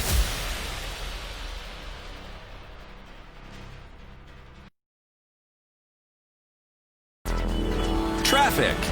All right, folks, it's here inviting conditions on Mombasa Road today. It's not moving, unfortunately. Bumper to bumper situation, guys. And the reason is because there was an accident on Siokima on Mombasa Road. Expect even heavier traffic this morning. Quite a number of people have been rushed to hospital this morning. Several casualties because of this one accident. So that's what's happening on your way inbound to the city. So please approach with caution. And if you're on Mombasa Road anyway, approach with caution regardless. All right, let's look at parts of Thika Road. We're getting into the CBD is looking a little bit dodgy. Around the Pangani underpass, it's quite the chock-a-block situation, bumper to bumper as well. And we know that there was an accident on Thika Road today. It's not looking like too exciting of a Tuesday morning, but let's try and keep it safe and as tight as we can, shall we? Prepare for traffic in industrial area from tomorrow. The roads will be closed, Lunga Lunga as well as Jogo Road on certain parts. So industrial area would be a no-go zone tomorrow by all indications right now. Spice FM KE, let us know what you see just in case you're stuck or you're looking for an alternative.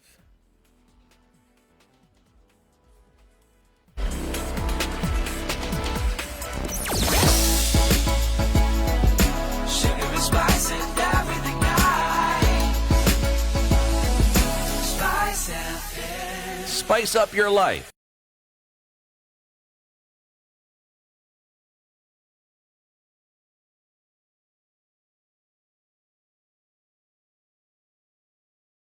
mature, intelligent talk every morning. Spice up yourself. 7. The conversation continues. This is Kenya's biggest conversation, The Situation. Remember, you can also follow The Situation Room on our social media platforms. Spice FM KE on YouTube, Facebook, and Twitter, as well as Spice FM KE, www.spicefm.co.ke. We're having a conversation with Priscilla Nyokabi, a commissioner with the National Gender and Equality Commission this morning. And of course, before we went to the break, City, she was talking about the issue of patriarchy and issue of seeing that the way the society feels about elevating women to positions of elective leadership. You wanted to ask a follow-up question to that. I did. I wanted to ask, does the commission endeavor, or has it attempted to, does it have a say in whether these matters of gender equality or parity are actually taught in our schools? No, we don't have a big say on that, but we have been trying to partner with the Ministry of Education and with the Curriculum Development Group just around those matters, but we haven't had as much success. For example, as the National Cohesion on Integration Commission that has been able to work with the drama, the drama program, and to just get more activities around national cohesion. I think we might need to borrow at least from what the National Cohesion Commission has done for matters gender. We are yet to do that exhaustively. But we do have a children's program, and we try to interact directly with the students. We've got a students program directly, but not curriculum-based. What sort of program is this? Can you give details? Yes, we do work. Children's voices are also very, very critical. So in a lot of our activities, we do have the children's voice. We work with the Kenya Alliance for the Advancement of Children, which used to run the Children's Parliament and the Children's Assembly and the Children's Government at the time. But we do then interact with children directly and allow the children to have their voices and to give their memorandums on the issues that concern them. When we did the age of consent, just recently the age of consent was under challenge, age of consent for sexual behavior and for sexual engagement, where the Court of Appeal Division had proposed that we move from 18 to 16. And we did involve and discuss the matter with a lot of children, both boys and girls, and many of them felt that the age of consent should remain 18. And so we put out a big report and pushed that the age of consent remains 18. So the children's voices mostly. It has been argued that the people who actually promote patriarchy more than any other group are the mothers. That they are the ones who instill some of these male values that men have when the children are growing up. What is your view on this statement? Yeah, that's been a bit of a sad thing to learn. I mean, for example, in FGM, you still have mothers, instead of helping the daughter to escape FGM, are the ones who actually ensure that the FGM is done.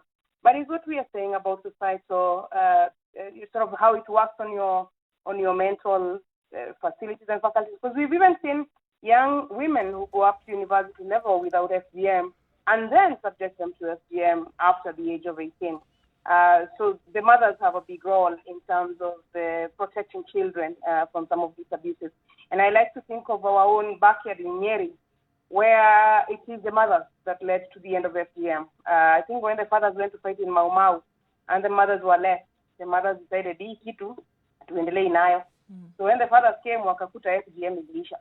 So the role of mothers is quite an active one, and that's why the programs around education, the programs around awareness, the programs around sensitization need to go on, so that the communities that are still conducting FGM, and now the president has declared an end of FGM by the year 2022 for our country, and the Ministry of Gender is actively on that program, the mothers then become partners. But both mothers and fathers, both boys and girls, is what we are saying all the time. It isn't just mothers, it is actually both. Because even when the bills come to the National Assembly for the 2/3, you see heavy condemnation of women members of parliament who are not in that session. When a bill like this one comes, when a matter like this one comes, it must be for both men and women.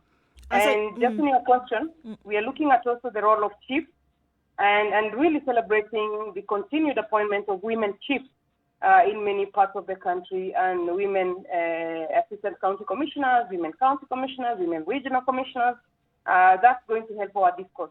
So that you don't see FGM alone. You see FGM as part of education, as part of empowerment of women, as part of women going on to leadership. As you say that, I look at the constant clash of cultures, of culture and development. And when I say development, not necessarily infrastructure of the country, but development of ideas in the mind.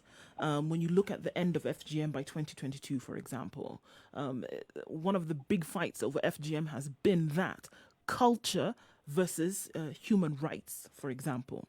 And I look at things like, gender parity or equality in this country. Again, looking at a culture clash whereby a woman traditionally, culturally, has been the one who has been quiet. Do you think, or how do you think then, you can still protect culture and tradition, which is very important, but at the same time be able to move from what I like to call quite archaic beliefs?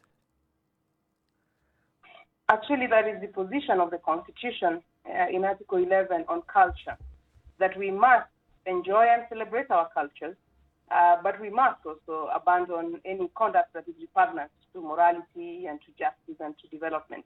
And it's that balance that the society is looking for. So that I, for example, support dowry negotiations, which are much happier. I wouldn't support dowry where it leads to gender-based violence. But where dowry is just two communities coming together, sharing in the marriage ceremony, I think that can continue. So you're right about the clash of culture and human rights and development. And that culture now luckily has a lot of law. There is now a lot of law. Judges have pronounced themselves on what is repugnant. We used to have a time when twins would be thrown away in our communities. We are way past that age. We have come a long way in terms of culture. We are a modern society largely now. So one of the things that guys regret in the women's rights movement is that it is only in matters of women where we are holding on to culture. So you have a man, pretty urban here in Nairobi, and with a European machine, with a European suit, with a European phone. But when it comes to treating his wife, now he is very, very African. That also can't be accepted.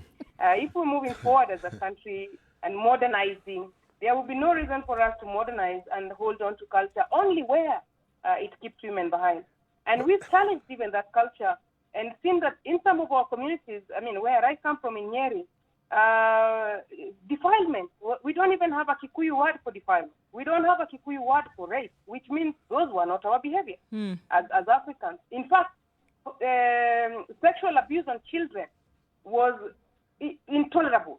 They used to put somebody on a beehive and throw that beehive down Sagana River if you ever touched a child. So that is how much children were protected in the African culture. Women were protected in African culture. So this is a big debate. I think some things patriarchy has just found ways of justifying. Like, when you want to beat a wife, you now say it's patriarchy. When our grandfathers had several wives with the dimbi. So I think it's just bad behavior which we need to get away from. Whether culture or not, we just need to say we're now pursuing equality as a country. Men and women are equal. Men and women will treat each other well. And just get the society moving forward, going that way. Where every time you look at economic issues in our country, the one thing or the one group of people who always seem disadvantaged are women and children.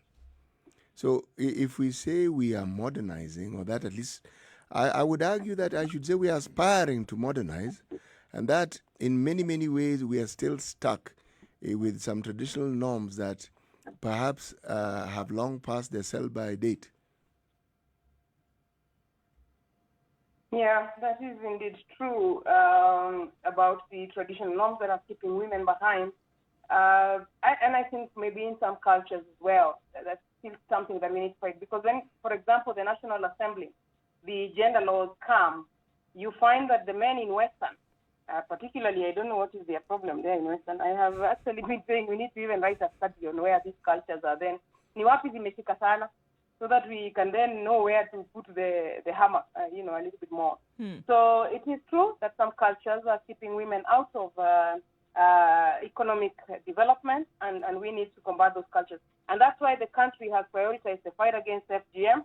And also now, if you look at the BBI report, you saw quite extensive discussions around gender-based violence, that where the society has gender-based violence and where FGM is still going on, and where sexual abuse, sexual and gender-based violence going on, then women cannot economically the women's potential for economics is not realized. There's a point you and made that about needs to be the done. western part of the country. I didn't quite get it. If you could please elaborate on it. What we are saying is that if you look at where women are elected, for example, the constituency members of parliament, Yes. you will now find that, for example, Muranga already has achieved the gender parity without the two-thirds. Because with the election of Alice Wahome, with the election of Wamaua, and with the election of Ruth in Kegumo, and then the women rep, they have 7 constituencies, you have 4 women. So in fact, they actually do have 50% of the women elected. If you look at Homa Bay County, with the election of Dr. Ivo Barra, and the election of Dr. Lillian Gogo, and the election of Mili Odhiambo, and then the election of Gladys Wanga, the constituency has 9. The county has 8 constituencies plus the women rep 9. It means in the National Assembly they have 4 out of 9, which is really a good score. You go to Nakuru County, and you find where the women have been elected in Charity, in I'm forgetting her name now, Alison Martha, Chelaite. and in Jane Kihara, Yeah. and in Susan Kiheka, Susan as the Kiheka. senator of the county, and in Chelule, Yes, know, Chelule. 5 women really out of the number that they have in Nakuru. So you could actually say that Nakuru, Muranga, and Homa Bay have actually driven the agenda forward. And then you turn on to the western counties. And the last time they elected a woman, I think, is 1974 in Julia Odhiambo. So that's why I'm saying now we need to continue. We need to focus the thoughts on where the problem is. And I think that there's a problem in Western because even when we bring the two-thirds, when we had the 195 votes, the first Duale one had 195 votes. We just needed another, because you need 233 for it to pass. So at 195, we were the closest towards getting the number. In another count on Duale 2, we had 212 members of parliament on the floor. And so the number is closer.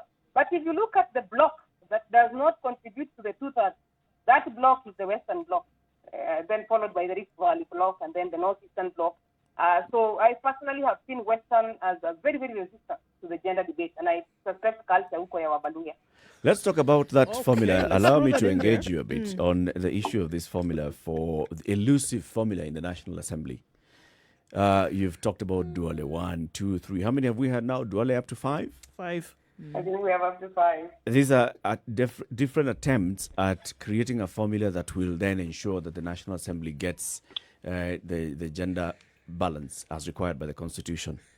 Now, the one that I heard you say that you would, champion now would be like what is in the Constitution for the county assemblies, where we say if after an election we look at the number of men and women who've been elected and the gender that has less, then we nominate to fill the gap. Is that the same formula that you would be advocating for the National Assembly? It's sort of 2 ways now. If nothing changes and we have the Constitution as it is now in its current form and status, that would be the easiest because that is already in the Constitution. But if we go on to larger conversations in BBI around the electoral process and the electoral system, then we would be looking at different changes because there are also people who have given weaknesses of the nomination process. We would be looking at a process that minimizes nominations if we go into wider constitutional reform. And one of those has actually been that why don't we have a Senate of 2 senators, 1 man and 1 woman, both elected and both voting? Because if you realize now in the conversation on the formula in the Senate, the women are not going to be able to vote for that formula. And so it becomes very difficult for the women to put in a women's agenda like water in that formula or like women economic empowerment in that formula. So that going forward, instead of having 23 women in the Senate who don't vote, it might just be better value. With the BBI now, counties are going to have as high as 35% of the resources going to them. Senate is going to be a much bigger house. And in many countries, Senates have 2 members, 2 representatives on equality, each county equal to the other. So we are looking at a formula that then allows women to be elected as senators as opposed to the nomination. So it's 2 ways. If the Constitution remains as it is, then we use the Article 177, which is the Duale 1 to 5. But why? Why, Priscilla? Is this not showing that there is reluctance to even think beyond or outside the box? Why would we say that for all the attempts since 2010, 10 years down the road, we are stuck in such a way that the only way we can achieve this is by nominating at the national level? First of all, just from the onset, I have absolutely no problem with the nominated slots so far that we have. Right, I have seen people who have been nominated into the National Assembly who have then grown their mettle in politics, and they have even gone and won political seats. You've mentioned Millie Odhiambo, you've mentioned Johnson Sakaja, and the others who have been nominated before. They have gone and won election seats. So I have absolutely no problem with that slot of nomination. The issue here is if we say that we shall then go through an election process and then come and top up. If we have 290 men elected, we need to nominate women so that we can fill up that gap. Is that addressing the issue that we have in the society, really? We're looking at more than just the nomination. Well, the nomination would have to come in the sense that you would then say that you need men and women in the National Assembly for us to have a balanced debate on development and on the resources of the country. So if we make that analysis, then it means if women are not elected, then we must get another way of bringing women onto the National Assembly and Senate, and nominations become easier. But going forward, and in the sense that more women are getting elected, we are looking at provisions around political parties, for example, that in the candidate list, can we start to have the two-thirds gender rule there, even before we talk about the winning in the election? Can every party give us a candidate list that is two-thirds compliant on the positions of governor, on the positions of senator, on the positions of members of parliament, and on the positions of members of county assemblies? And if we can get, for example, political parties to begin to implement these principles, we will be moving forward better. But for me, I'm a bit sort of empowered and happy with the proposals in the BBI, because the proposals in the BBI are going to give us the full two-thirds, but also address other challenges, for example, equality of the vote.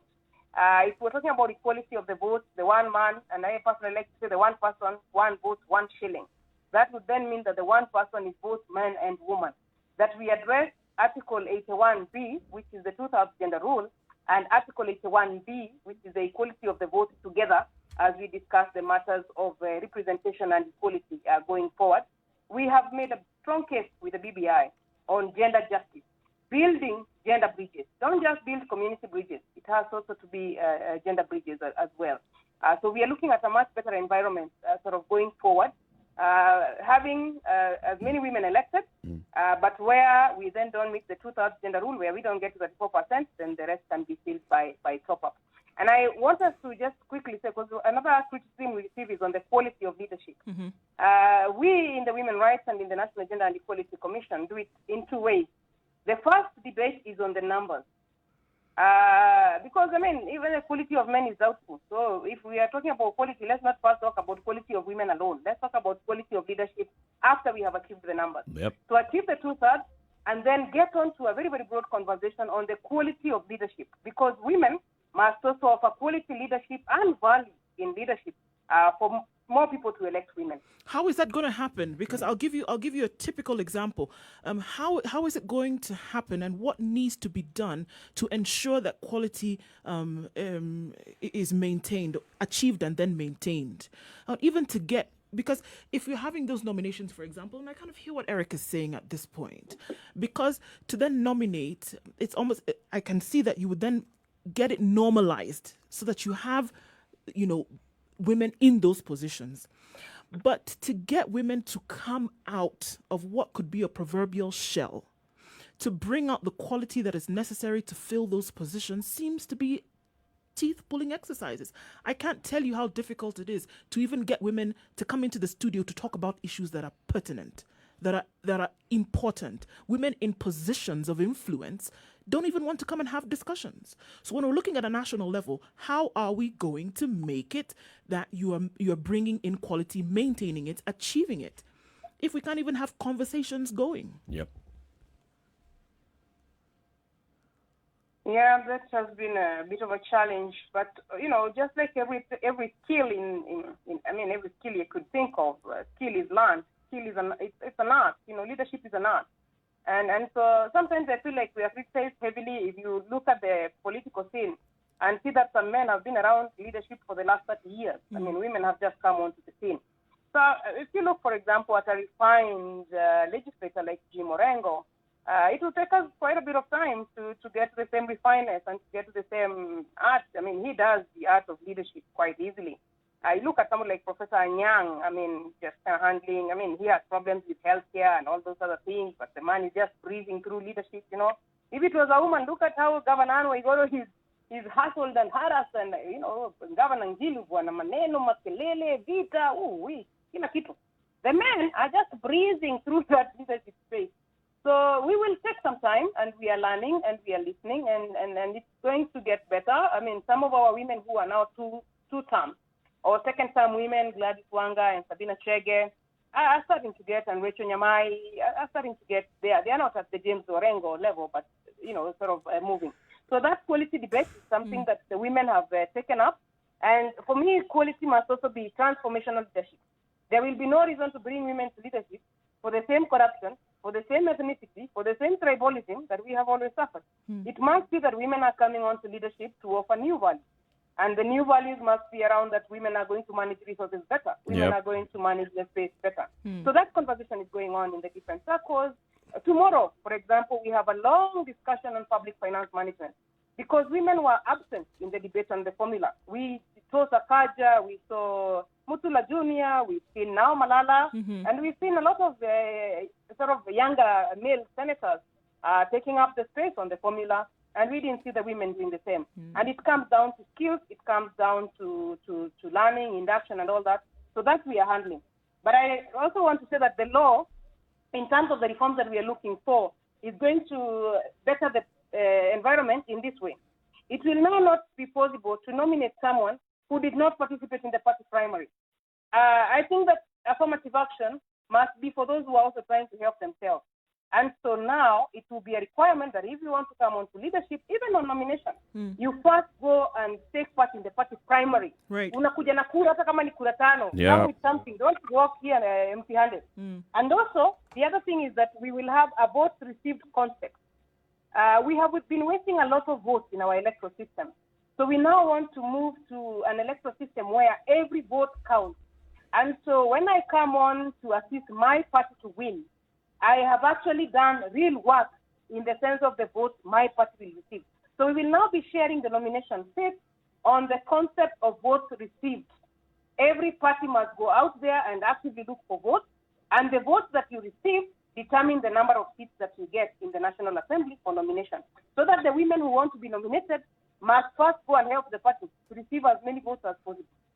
Thank you very much, Priscilla, for speaking to us. And just as we conclude this, you've mentioned, some of the male leaders who stand out. We also, I think, ought to mention some of the women leaders who stand out, even from the past, the likes of Phoebe CEO, Grace Ogot, and like you said, Professor Julia Ojiambo. These are women who are of repute. Why have we forgotten Wangari Maathai? Wangari Maathai as well, And Martha Karua. And Martha Karua, who have also served, and their tenure hasn't been questioned. They haven't had those manenos that you're talking about.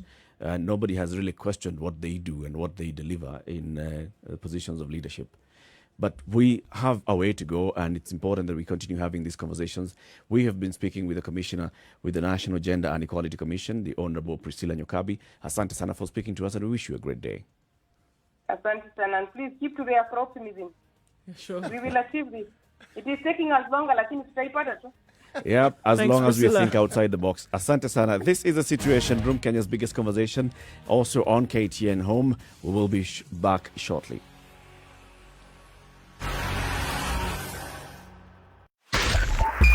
Spice FM. Njeri.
Spice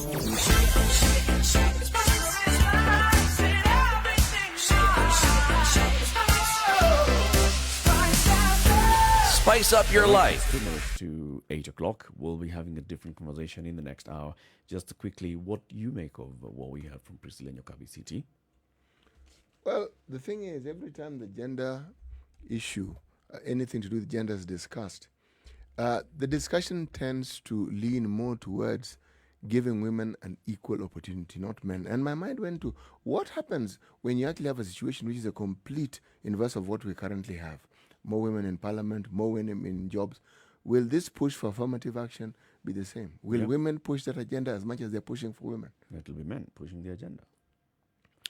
The reason why I For asked now, they're marginalized. So If gender parity should then do that, that's the thing.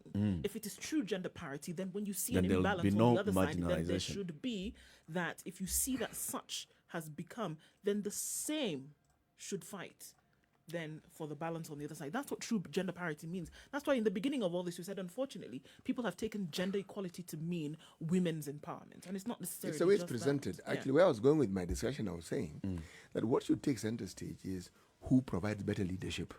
There you go. That's really It shouldn't what, be about where what I your was- gender yeah, no, is, no, but who is serving the better person, in positions not of the leadership. gender that provides. no, better no, the person. Yeah, Absolutely. Indeed. So this is the Situation Room, Kenya's biggest conversation. Keep it right here. It's now coming up to 8 o'clock. In the Situation Room, of course, is CT Muga, Nduh Okoh, and Eric Latiff. We will be speaking to Eliud Owalo, a politician and a strategist. He has now joined the Hustler Nation, the Team Tanga Tanga. So we'll be asking about that. Remember, he was in ANC last year, vying for the Kibra by-election on an ANC ticket. So keep it right here. It's now 8 o'clock.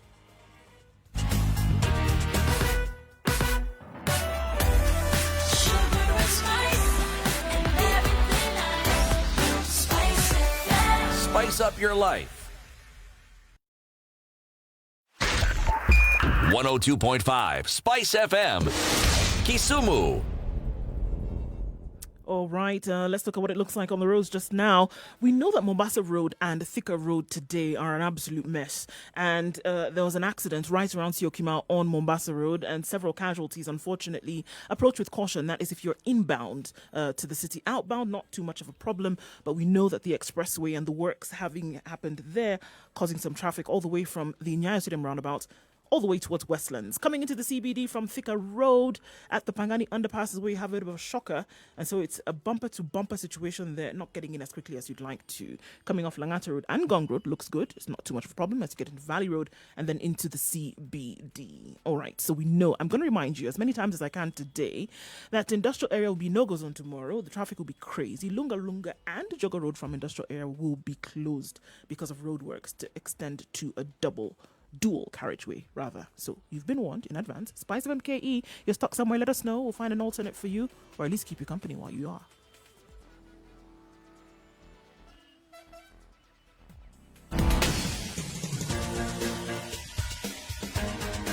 This is the Situation Room, the home of hard-hitting political commentary and penetrating insights about the state of the nation. This is a talk radio experience like no other. The Situation Room, a place for hard truths, debates, and elevated conversations. The Situation Room, witty, political, engaging, deep, controversial. In the room, we have CT Muga, researcher, academic, seasoned political observer, a fountain of wisdom in these politically uncertain times. Nduh Okoh, Nigerian by birth, Kenyan by choice, communications expert, Pan-Africanist, a truth seeker and believer in people power, and Eric Latiff, agent provocateur, the man in the chair, seasoned journalist, news hound, a man who believes in punching up, not down. This is the Situation Room, the only way to start your day. All right, 2.5 minutes after 8 o'clock. Thank you very much for tuning in to the Situation Room this morning on Spice FM 94.4 in Nairobi and KTN Home, as well as on our digital platforms, Spice FM KE, YouTube, Facebook, and Twitter. CT Muga, as we begin this new hour, what is today's proverb? The fight of a grasshopper is the joy of the crow. Grasshopper fight, crow happy. We're Crow assuming that the looking, grasshopper crow is fighting with seafood. another grasshopper. Yes. Okay. Not grasshopper against crow. Grasshopper clarify. against grasshopper. Crow Crow happy. look, crow happy. very happy. Crow very happy. Yes. All right. Grasshopper, not sea crow. Right. Confucius says, okay. Okay. Now, I don't know who the grasshoppers are and who the crow would be. Yesterday we were talking about the political silly season gaining speed. I mean, we have seen the politicians are back out. It's as if COVID had taken them onto some sort of hibernation. The hibernation is over. The politicians are out. We have seen the deputy president going around the country. He was in Kisii. He was in the coast. We have seen the ODM leader going around the country. He was in the coast over the weekend. He's planning to go to Kisii and he's holding other meetings. And we've also seen political realignments taking shape. One of those is Eliud Owalo. Yesterday, he went to Karen and he came out of Karen a changed man. You know, on his way to Damascus, he basically just got somewhere and he was like, no. You were suggesting that he had a road to Damascus experience. Or entered the Jordan River. Yes. Or he had the experience and then decided to go to Damascus. So basically, Eliud Owalo says he has joined the Hustler movement and he's going the full hog with William Ruto 2022. And just a statement that he released yesterday. Over the past 2 months, I have done a great deal of internal reflection, consulted widely, scanned and analyzed emerging issues in the political environment. It's evident that the real problems facing Kenya today are high levels of unemployment, high costs of living, blatant corruption, spiraling debt at all levels, loss of purchasing power for the consumer. We are also witnessing a worrying trend where the democratic space we have witnessed over the past 2 decades is drastically diminishing as a result of impunity and wanton disregard to the Constitution. So, with that being said, now let's ask ourselves, where are Wanjiko's needs in all this talk for 2022? Is Wanjiko being featured at all anywhere? Yesterday, in the similar hour to this, the 8 to 9 o'clock hour, we're looking at public debt. The government is planning to borrow to the tune of almost $1 trillion in the next financial year, both domestically and foreign debt. And we're asking ourselves, do the decision makers actually consider the plight of Wanjiko, the voter, when they're making these decisions? So, and this is what we want to discuss today. Eliud Owalo, just to remind you, was last year we had invited him to the studio and he came to speak to us. He was a candidate for the Kibra by-election under the Amani National Congress ticket. And we asked him, hey, wait, Eliud, the last time we had heard about you, you were in ODM. And he told us, no, I left that party. I saw the light and I thought that this is the best vehicle for me, the Amani National Congress. A couple of months ago, we saw a statement from Eliud Owalo saying, you know what, I have thought really hard. I have looked at my experience in the Amani National Congress and I have decided to step out. He's been out. Yesterday, we saw the statement that I've just read. I have looked at the plight of the country and I am seeing that the best way to go is this new route. So let's ask him. Eliud Owalo is joining us on the line. Good morning, sir. Morning. How are you? Very well, thank you. Welcome to the Situation Room. Thank you. So you've just heard what I've said. We remember yes. Between Yes. 2017 and 2020, Eliud Owalo has been in 3 major political movements. Yes. Explain yourself, please. Well, I did explain the circumstances that, first of all, led to my leaving the Orange Democratic Party. That is now information which is in the public domain. I don't really need to get back there. I joined the Amani National Party just in the period before the Kibra parliamentary by-elections. At that point in time, in my heart of hearts, I believed that ANC presented me with the best vehicle to enable me not just vie for the Kibra parliamentary election, but also to be part of the national. Well, 1 year down the line, I'm out of that party. And I've gone ahead and given reasons why I've left that party. First of all, I want you to understand that I've known Musalia Mudavadi for a very long time, over a period of over 20 years. We have a personal relationship outside the ambit of the Amani National Congress.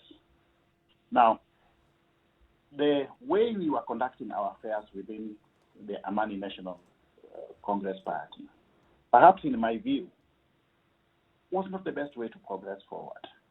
So I decided to step back a little bit so that I let them move with their political discourse the best way they know.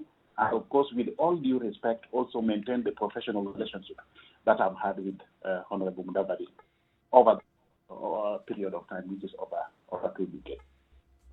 So that is actually the position I took, and I've decided to move on. Yesterday, I'm a very decisive person, and when I make decisions, I announce publicly. Yesterday, I decided to join the movement led by Deputy President William Ruto.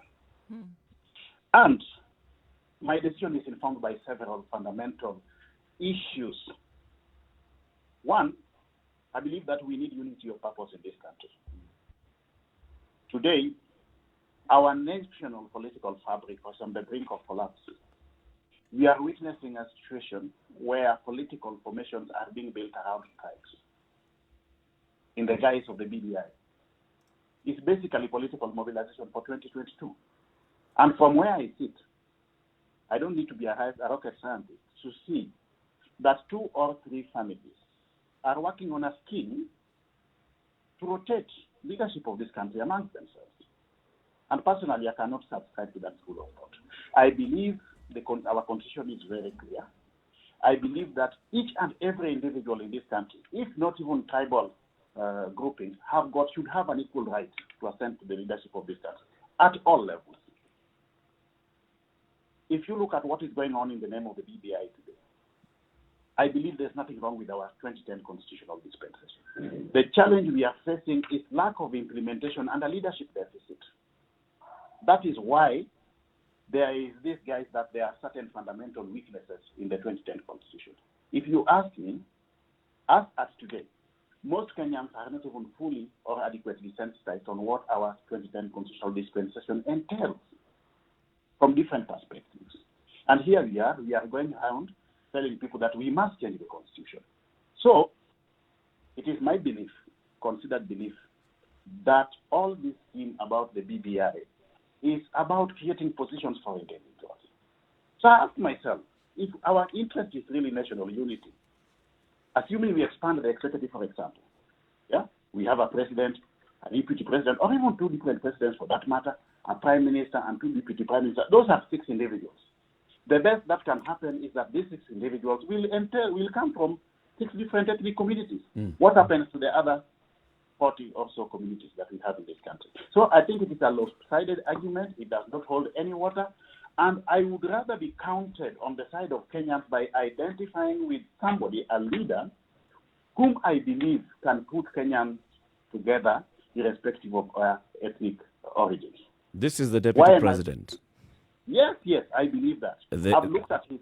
The deputy head of the current government, the one that you've been... The deputy head of the current government. The one that you've now said has led us to where we are. Are you saying that the deputy president, for example, is against the BBI? Has he come out to publicly say that he's against the BBI? Or, I'm giving you my personal opinion because I made a personal decision to join him. So why choose to... Why, if you have such strong opinion about or against the BBI, why choose to align yourself with this particular leader unless you're saying that you have common thought? I'm giving you my personal opinion. I don't want to impute an improper motive of anybody's part, and I don't want to speak on behalf of the deputy president. I believe he will speak for himself at an appropriate time. But I'm giving you my opinion on the basis of the BBI. And mark you, all this is speculative because we have not seen what the BBI report is. So is your decision as well to join him then in speculation? You've joined... It's not speculation. I've made a decision to join him. It is not speculative. It's not based on speculation. I'm giving you my position, my thinking on the BBI. He will also give you at an appropriate time, I believe, his thinking on the BBI. I'm giving you my personal opinion. I'm not speaking for him. That really needs to be clear. Mr. Wala, I'm a bit confused. Yes, please. The deputy president is still the deputy president and is part of this government. And Yes. I heard you say that one of the things that you find a little tiresome is people trying to rotate leadership among themselves. And Yes. if I understand, this particular government, when it came into being, had a mantra, Kumi Mimi, Kumi Ruto. That to me What has happened now? that sounds to me like rotation, if ever there was one. So when you speak of this rotation, I'm simply seeking clarification. What are you referring to? Before we get out of your argument, what has happened? If it was Kumi Yangu, Kumi Ruto, what has now happened? We don't know. We haven't had finished an the election yet. That's where I'm The getting- Kumi hasn't finished yet. Yeah, can I go on? I want Yes, to please. get there. I want to get there, just where you are.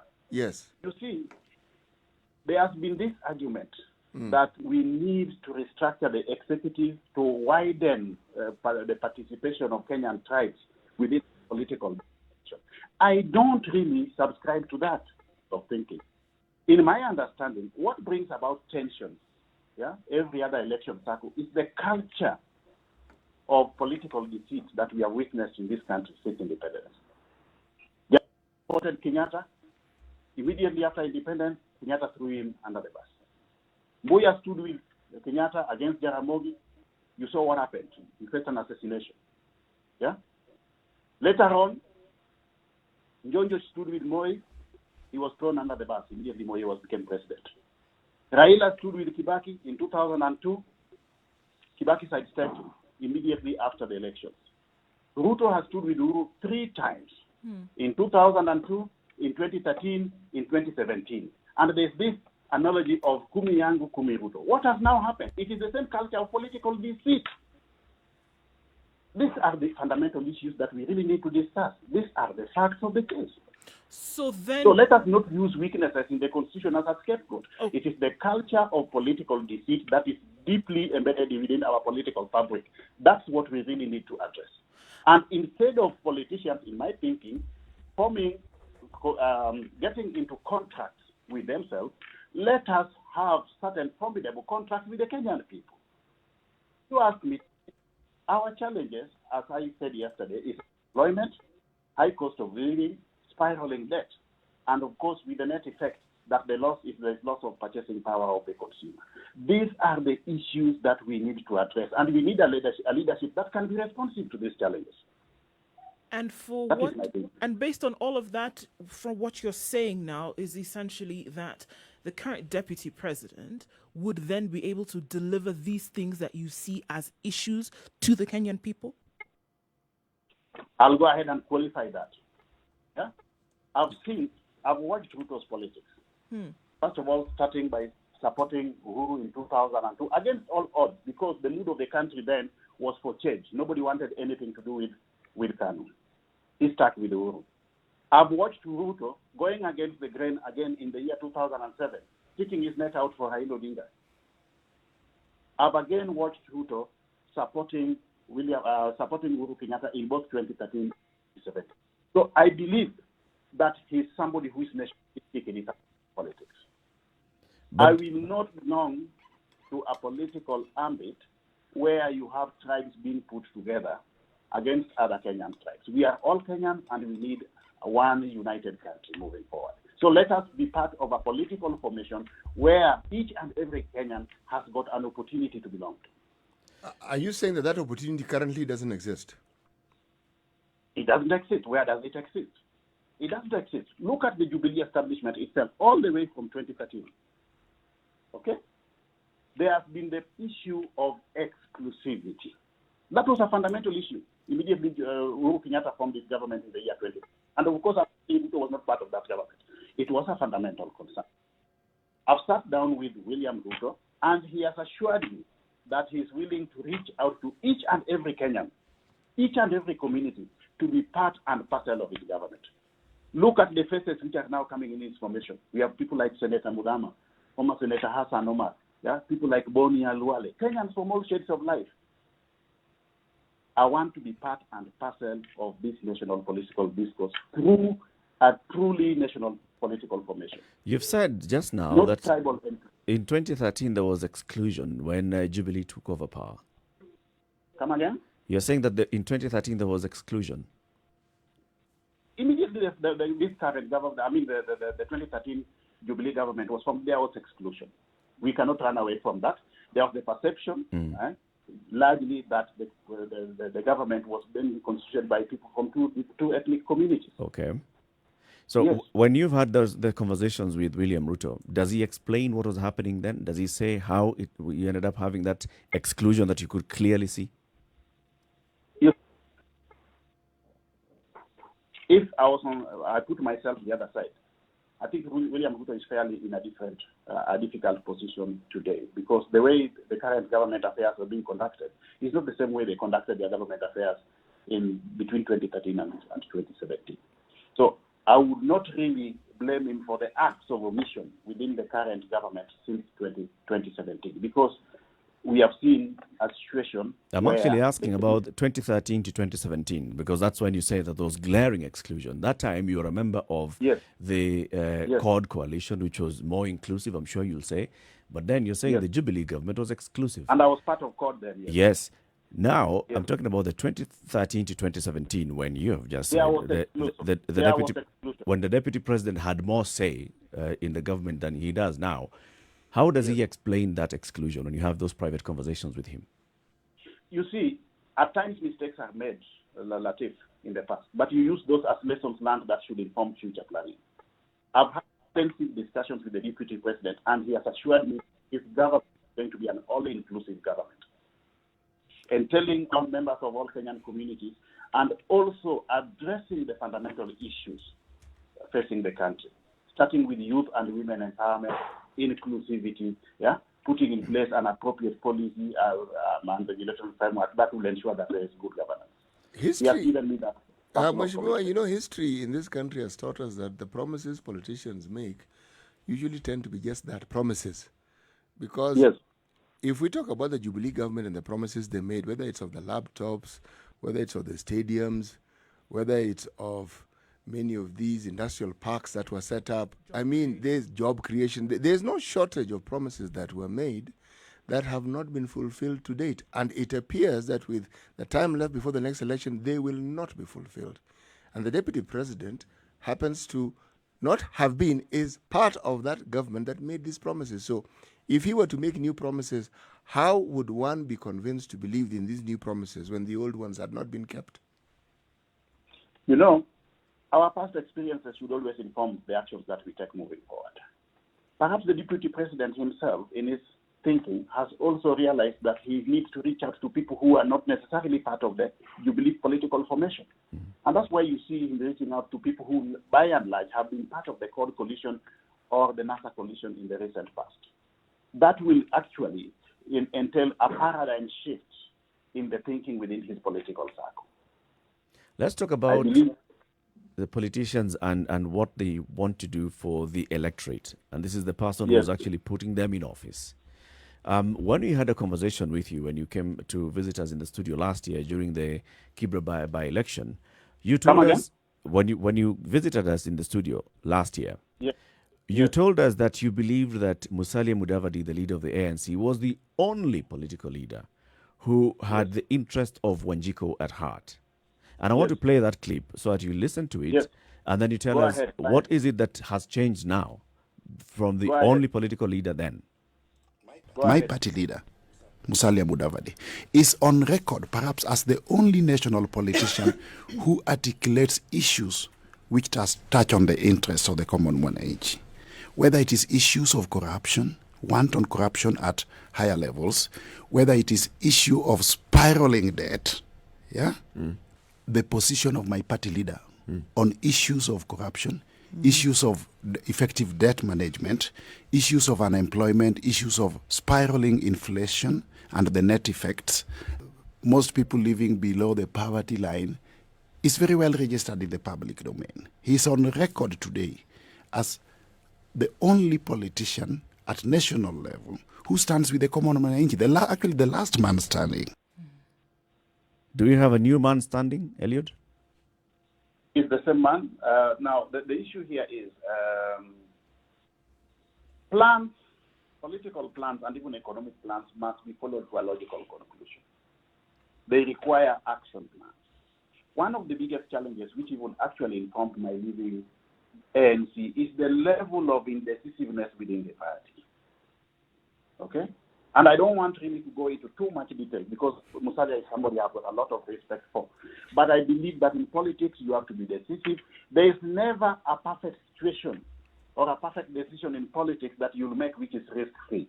You need to be decisive. Once you come to decisions, if they're positive, turn out to be positive decisions, exploit the opportunities arising from there. If the certain decisions you make turn out to be negative, then you mitigate the risks. But I believe you must be decisive. That is one of the challenges I was facing in ANC, lack of decision making.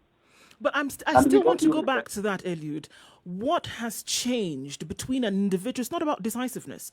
In this case, it is he held the beliefs of Kenyans at heart, understood what Kenyans are suffering from, and would have been able to deliver for Kenyans. What has changed then in the individual in whom you have now put the same beliefs? November 1st, today September 15th, less than a year later. Has that changed? Musalia has very good plans. He has got very good thinking.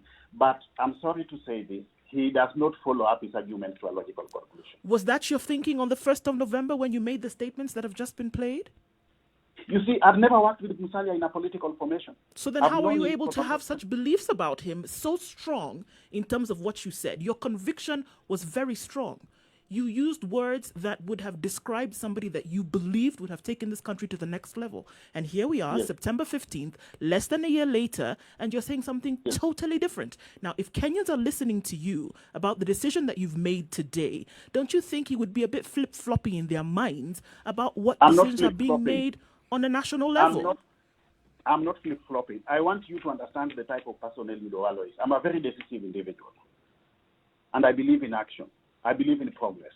That was lacking in ANC. You know, one of the... together? Mr. Wallo, I think you made yourself clear. And I also understand that it is your prerogative and privilege to change your mind on an issue if you wish.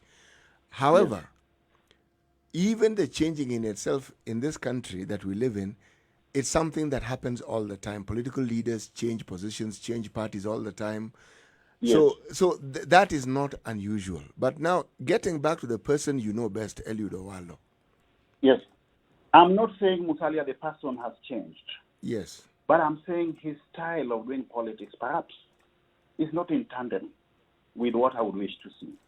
That is understandable. Again, it is your prerogative. But I'm talking about the person of Nduh Okoh. Yes. What about myself? Yes.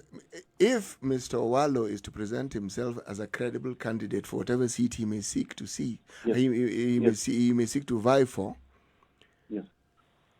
in this day and age and in this time, will his sudden change a year after he was in one party not present himself as the complete opposite of who he says he is? Will it not show that he is indecisive? I'm not indecisive. I pursue what I believe in. Today, I believe that, one, we are not actually right for a new constitutional dispensation, and I don't want to belong to a political formation to be advancing that agenda. That is one. Two, I don't believe, and I want to go on record on this, I don't believe that we need to rotate the leadership of this country between three privileged families. I believe that a son of an ordinary man or an ordinary woman needs to have the opportunity to ascend to the leadership of this country. I want to be part and parcel of where Kenyans are. And if you ask me today, the common Kenyan is with William Ruto. Let's take a break here, Nduh Okoh, and then we come back and continue to having this conversation. I think you've broached the issue of dynasties versus the hustler nation, and want to understand exactly what that is all about. But we also must focus on the issue. Yes, and we must also focus on the issue of what is in it for the voter. Because as we see all political leaders, moving, forming coalitions here and there, shifting from one alliance to the next, we always tend to forget the issue of the voter. And we are then entertained by this high-stakes drama that then leaves us to forget about the vote. And we wanted to come back and discuss that. This is a Situation Room, Kenya's biggest conversation. With us on the line is Nduh Okoh. He's a politician. And this is also broadcasting on KTN Home. We'll be back shortly. It's 27 minutes after 8.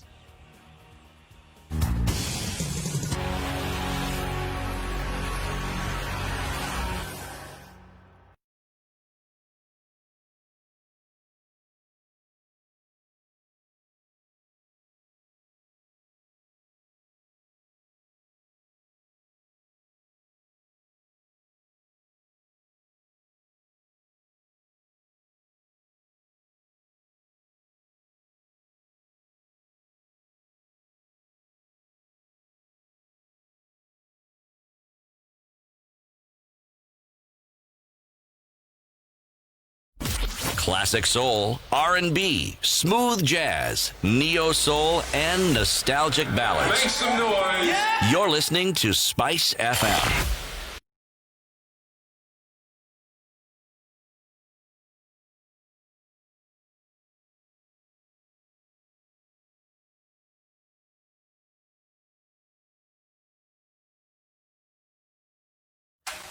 The weather with Spice FM. 16 degrees. We're going to see highs of 25 today, coming down to a low of 13, and the cloudy conditions will continue through into the evening. It's mostly cloudy in Njeri at 16, going to highs of 23 and coming down to lows of 13.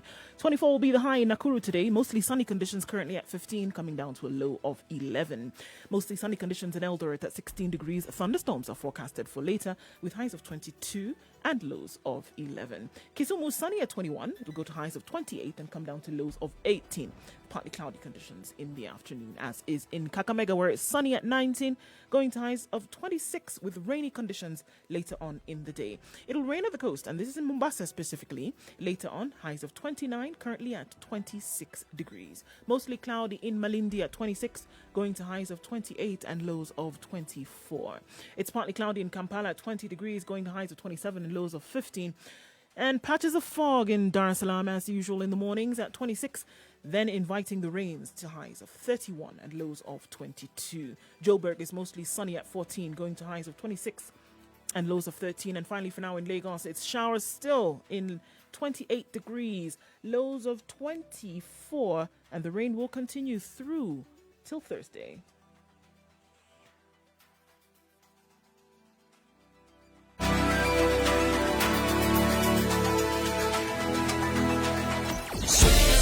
Everything nice. All right. Spice up your life. So inbound and outbound, there seems to be some problems on Thika Road today. Traffic is piling up quite significantly so, and still not found a way out just yet. Getting into CBD, it was going to take you longer time than usual. There's overlapping and traffic and bumper-to-bumper situations. Trailer to truck on Mombasa Road this morning. Need an alternate? Yes, you do. But for now, there isn't one, unfortunately. In and outbound, however, on the expressways, this is the Southern Bypass and the Eastern Bypass can be used. But Mombasa Road is crazy drama this morning. This is the effects of the accident that happened earlier on. So you want to approach with caution. Okay? Okay. Uhuru Highway is still a mess, guys. I don't know what to tell you apart from that. You're just going to have to sit it out for this one. Spice FM KE, that's how you can reach us on Twitter. We can keep you company at best.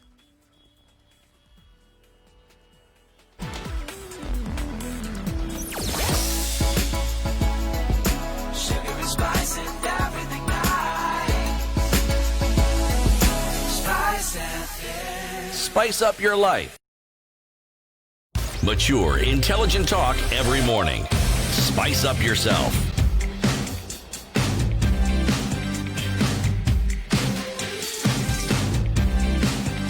Mornings done right. 94.4 Spice FM. And we're back at Nairobi. 29 minutes to 9 o'clock. This is Kenya's biggest conversation, the Situation Room, broadcasting on Spice FM and on KTN Home, as well as on our digital platforms, www.spicefm.co.ke, Spice FM KE on YouTube, Facebook, and Twitter. We are speaking with politician Nduh Okoh, who yesterday announced that he has joined the Hustler Nation, and this is the Deputy President's William Ruto's 2022 presidential bid, and he says he'll stand with him all the way. City, before we went to the break and when we were talking to Eliud, you said, I mean, this is Eliud and getting into political alliances is nothing unique to Eliud. It's not even unique to Kenya. It's not unique to politicians. It's not unique to politicians. People move from one alliance to another because based on what they feel at that moment is resonating with what they stand for. Best suited for them. Yes. Yep. We even see, presidents, the deputy president, they have all moved from one alliance to another. They have. So, Eliud really moving from one to the other is not an issue here of concern. It's just now trying to understand what... Sorry, go ahead. Our politics, is also dynamic. Politics is not like a static mathematical formula where 1 + 1 is 2. No. Politics is very dynamic. New issues keep on emerging in that environment. And you have to, as a politician, you must strategically react to those situations by means of new alignment. Yes. It's not anything said. Indeed, as a politician. Now, which brings us to the issue of the voter and the common mwananchi, the citizen. Where are the interests of Wanjiku when politicians are moving from one alliance to the next? Where are the interests of Wanjiku when politicians are looking at what best suits them strategically? For example, in this current political formations that we are seeing political formations left, right, and center, but none of them is even talking about Wanjiku. They're all talking about families versus, this one family versus 3 families. Where are the interests of... The big elephant in the room has been this dragon, this monster of a debt that we simply keep growing. One doesn't hear any leader of any political party or political divide addressing it directly. It is worrying, and to me, I attribute it to a leadership deficit we have in this country. We have the problem, one of the fundamental problems we have in this country is a leadership deficit. We have leadership that is not responsive to the interests of the common mwananchi. And I want to take you back to my interview with you, about a year ago. When I was doing my bid for the Kibra parliamentary seat at that point in time, you realized that I pegged my campaign on issues and an economic empowerment agenda. Yes, you did. That, to me, is responsiveness to the needs of the common mwananchi. Today, the common mwananchi is facing challenges of unemployment for the youth, lack of opportunities for the women in terms of perhaps business opportunities or sources of livelihood, spiraling debt at all levels, not just national level, but also institutional and individual levels. We are in heavy debt, So these are the mwananchi today, against the background of this corona, is thinking of how to put food on the table. And the political class, on the flip side of it, is preoccupied with this BBI campaign. It is lopsided thinking. Is it, Mr. Wallo, if we were to take your cue and be honest about this discussion, politicians of, whether it's the BBI divide or the deputy president's divide or President Uhuru's divide or Mudavadi's divide, none of them are addressing this issue, including yourself. I've tried as an individual. I've never been elected to any leadership position in this country, but as an individual using personal resources, I've gone out of my way to roll out massive economic empowerment agendas in Nairobi and elsewhere. So, my record in this perspective is in the public domain. Before even I decided to run in Kibra, I had taken about 5,000 youth to driving school using my personal resources. Most of them are now drivers all over the place. I had empowered women in Kibra by way of economic activities, small itinerary trades. That is an economic agenda. The deputy president himself has exemplified his pursuit for economic empowerment. I've seen him empowering youth. I've seen him empowering women. I'm not saying that we need to give tokens to individuals, but I believe that if Ruto becomes president, he can put in place a policy framework that would facilitate the economic empowerment for both the youth and women. Anybody can do that. Anybody can do that if we want to. Not everybody can do that. If we're talking about putting in terms of policy framework to get some of these things done, anybody can do that. But what we have seen, unfortunately, is that there has been a heavy reluctance to do that. And the people who are talking about the average Kenyan who need a leg up in terms of development are the average Kenyan. It's not politicians. It's not leaders. It's not those in positions of governance. It is the individuals who are saying, how are we going to get out of this? right? But then what they're being fed, unfortunately, is this musical chairs that we're seeing people jumping from one place to another, which we have accepted. It is all right, can be done. But when are we going to hear the representative voice of the people of Kenya who are seeking a better life for themselves? When is that going to come to the fore? It will come when we have good governance. And good governance is a product of the leadership that you have at the top. You need a leadership that is decisive. You need a leadership that is responsive to the needs of the common age. That is where we should start from. If I may opine, I would assume what you're saying here, up until the time of the handshake, that particular space you speak of, there are those who would argue was very firmly occupied by the Honorable Raila Odinga, speaking for the common mwananchi. Yeah. Or would you say that that has not been the case? I would argue that that has been the case, or at least it has been the perceived case. But the handshake seems to have brought with it other issues that now place him at the complete opposite of what hitherto he had been seen to have represented. Let me tell you something, my friend. Muga is the name. Muga, yes. I know these politicians at a personal level. The national political leaders, whether it is Uhuru, whether it is Raila, whether it is Ruto, whether it is Musalia. And I've dealt with them at personal level. So they are not new to me, and I understand them. Most of these politicians are not responsive to the needs of the common mwananchi. They pursue their narrow parochial economic interests. I want to be part of a political formation that in my heart of hearts, I believe will be responsive to the needs of the common mwananchi. So why not form yours then? Why hop onto one of those that have failed? In your own opinion, most of the leaders... By the way, for your information, before I made the decision to reach out to join the William Ruto's camp, I've had consultations with many people, far and wide, and you will see a massive movement to the William Ruto political axis very soon. Why? So it's not just me moving in as an individual. You're seeing an influx of individuals who have been part of different political formations. So what has influenced this epiphany of all these people who are going to make this mass exodus from wherever they are from and then joining the Ruto side? What is it that has happened? What light bulb moment has occurred to make this a reality? There's a point of convergence. We believe that we need to stop political impunity. We believe that we need to stop the culture that is creeping back within our national fabric of wanton disregard to our constitution. We are sliding back to the days of single-party dictatorship. Yeah, look at what is happening. What has happened with the COVID funds, and there is nobody there in the position talking about it. Yeah, people have literally just looted money. Yeah, it is like switching off a machine when a patient is in the ICU. These are some of the issues that we need to stop. But if we are going to be part and parcel of a formation that thinks of how to divide leadership among themselves and not responsive to the needs of the common mwananchi, then we are going to be on the wrong side of history.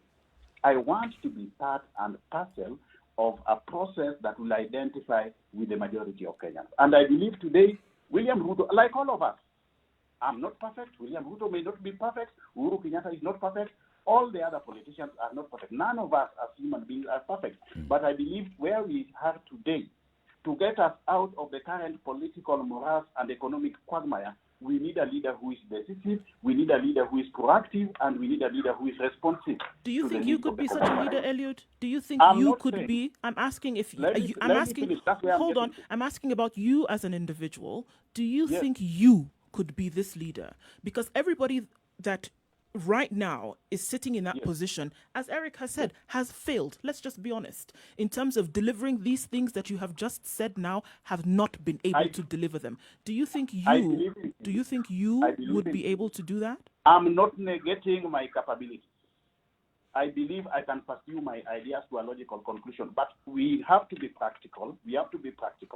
If I came up with my political formation today, 2 years to the election, perhaps we will not be able to meet the objectives that we desire within a period of 2 years.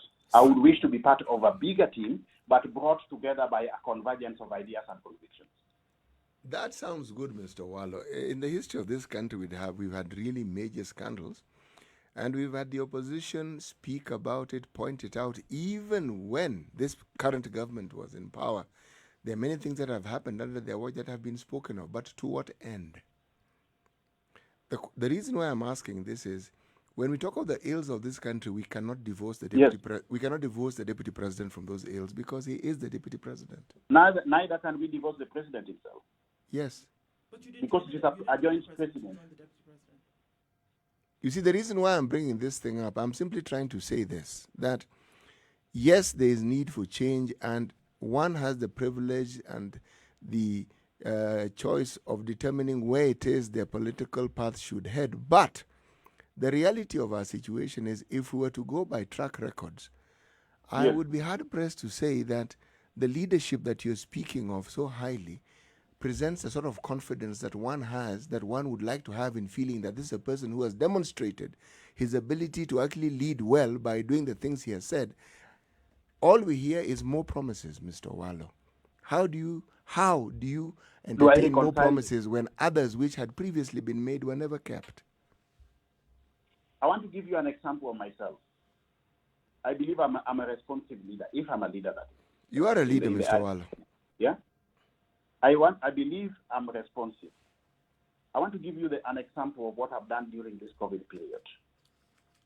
Whereas we were coming up with packages at macro level to address basic subsistence for various groups like employees and vulnerable and so on, nobody was thinking about sportsmen. I went away in my small means to address some of the fundamental issues facing sports fraternity in this country. I gave support to Gor Mahia Football Club. I gave support to AFC Leopards Football Club. I gave support to both our national men and women basketball teams. That is responsiveness to the needs of the common mwananchi. So I believe that I've got the potential to identify a gap somewhere and go out of my way through a personal initiative to address a given challenge. That is why I want to be part and parcel of a process that can be responsive to the needs of the common mwananchi. Now, one thing with Ruto, which has attracted me to Ruto, is this.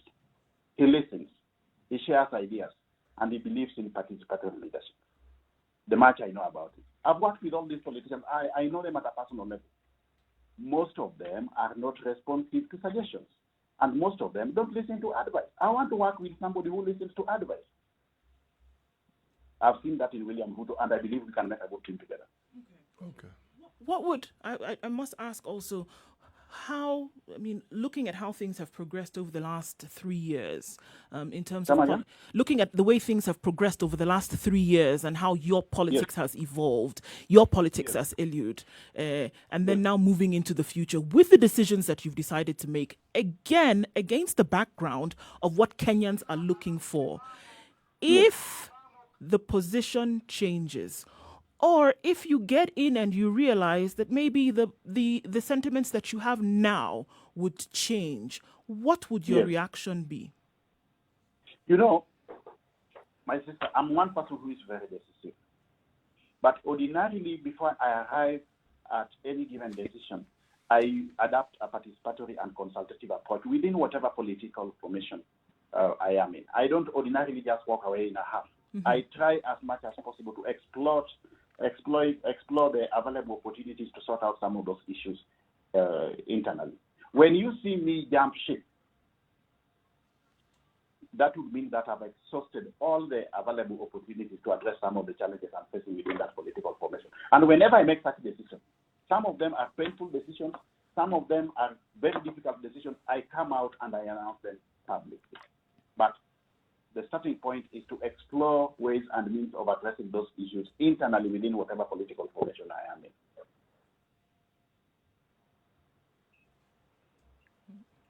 You know, before your current position, Mr. Wallo, we had a politician from the Nyanza region who joined Jubilee. At that time, it was a novelty. I think he's the Secretary General of Jubilee as we speak. Now, given that ODM holds sway in that part of the world, do you think that your movement to the deputy party side will afford you the same sort of support that you may have had in the past? You know, this is the argument. Let us stop looking at our politics in terms of tribes and ethnic enclaves. When are we going to adapt an issue-based approach to our politics? That's the direction we should be getting to. We want to know at the right time what agenda William Ruto has for Kenyans.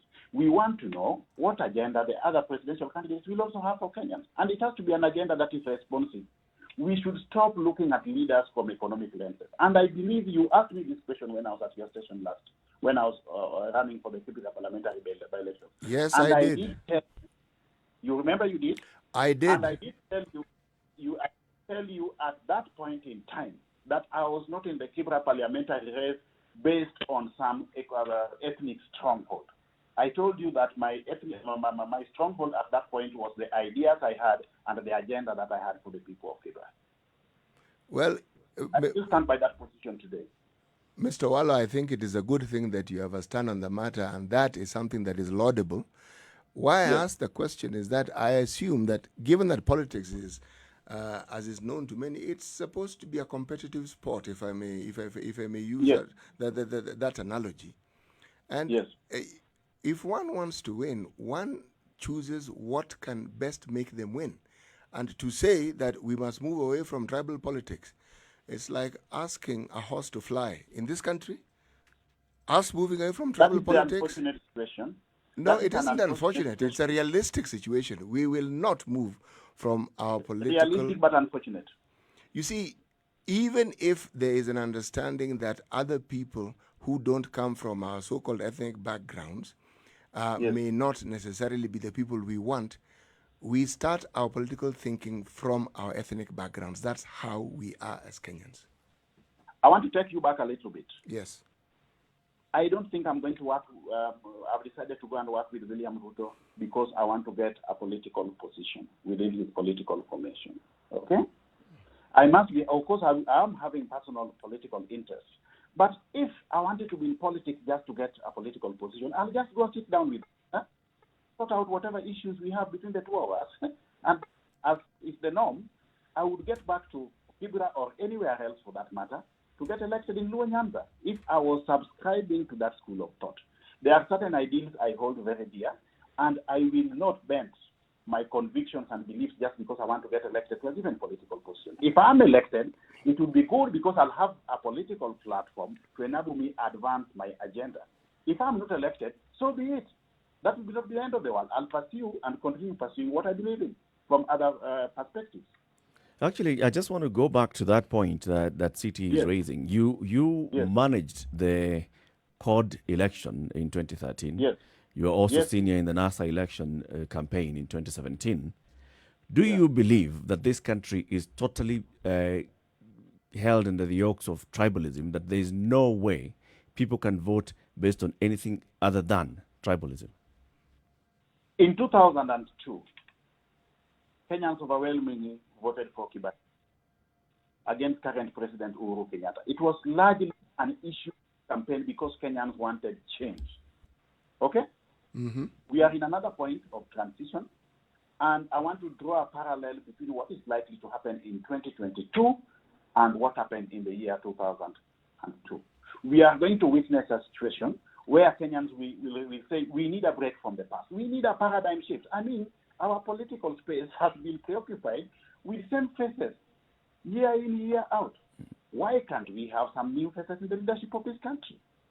I believe that time is coming, and it may as well just be 2023. Is it going to be able to sustain it, assuming that that comes to pass? Is it going to be? Are we going to be able to sustain that momentum of electing Nduh Okoh, not because his name starts with an O, but just because of what Nduh Okoh represents? That is where we should get to. That is where we should get to. We should elect leaders based on the virtues that they espouse, what they stand for, what their agenda is, and what they can do. We were at that level in the year 2002. But the unfortunate thing is the same that happened, is the same culture of political defeat. The NAC government of Kibaki and Raila would have been a change government. But politics crept in. Once Kibaki was elected, people around him started thinking of how to preserve their space. So it is this same political defeat. These are the issues that we should be addressing.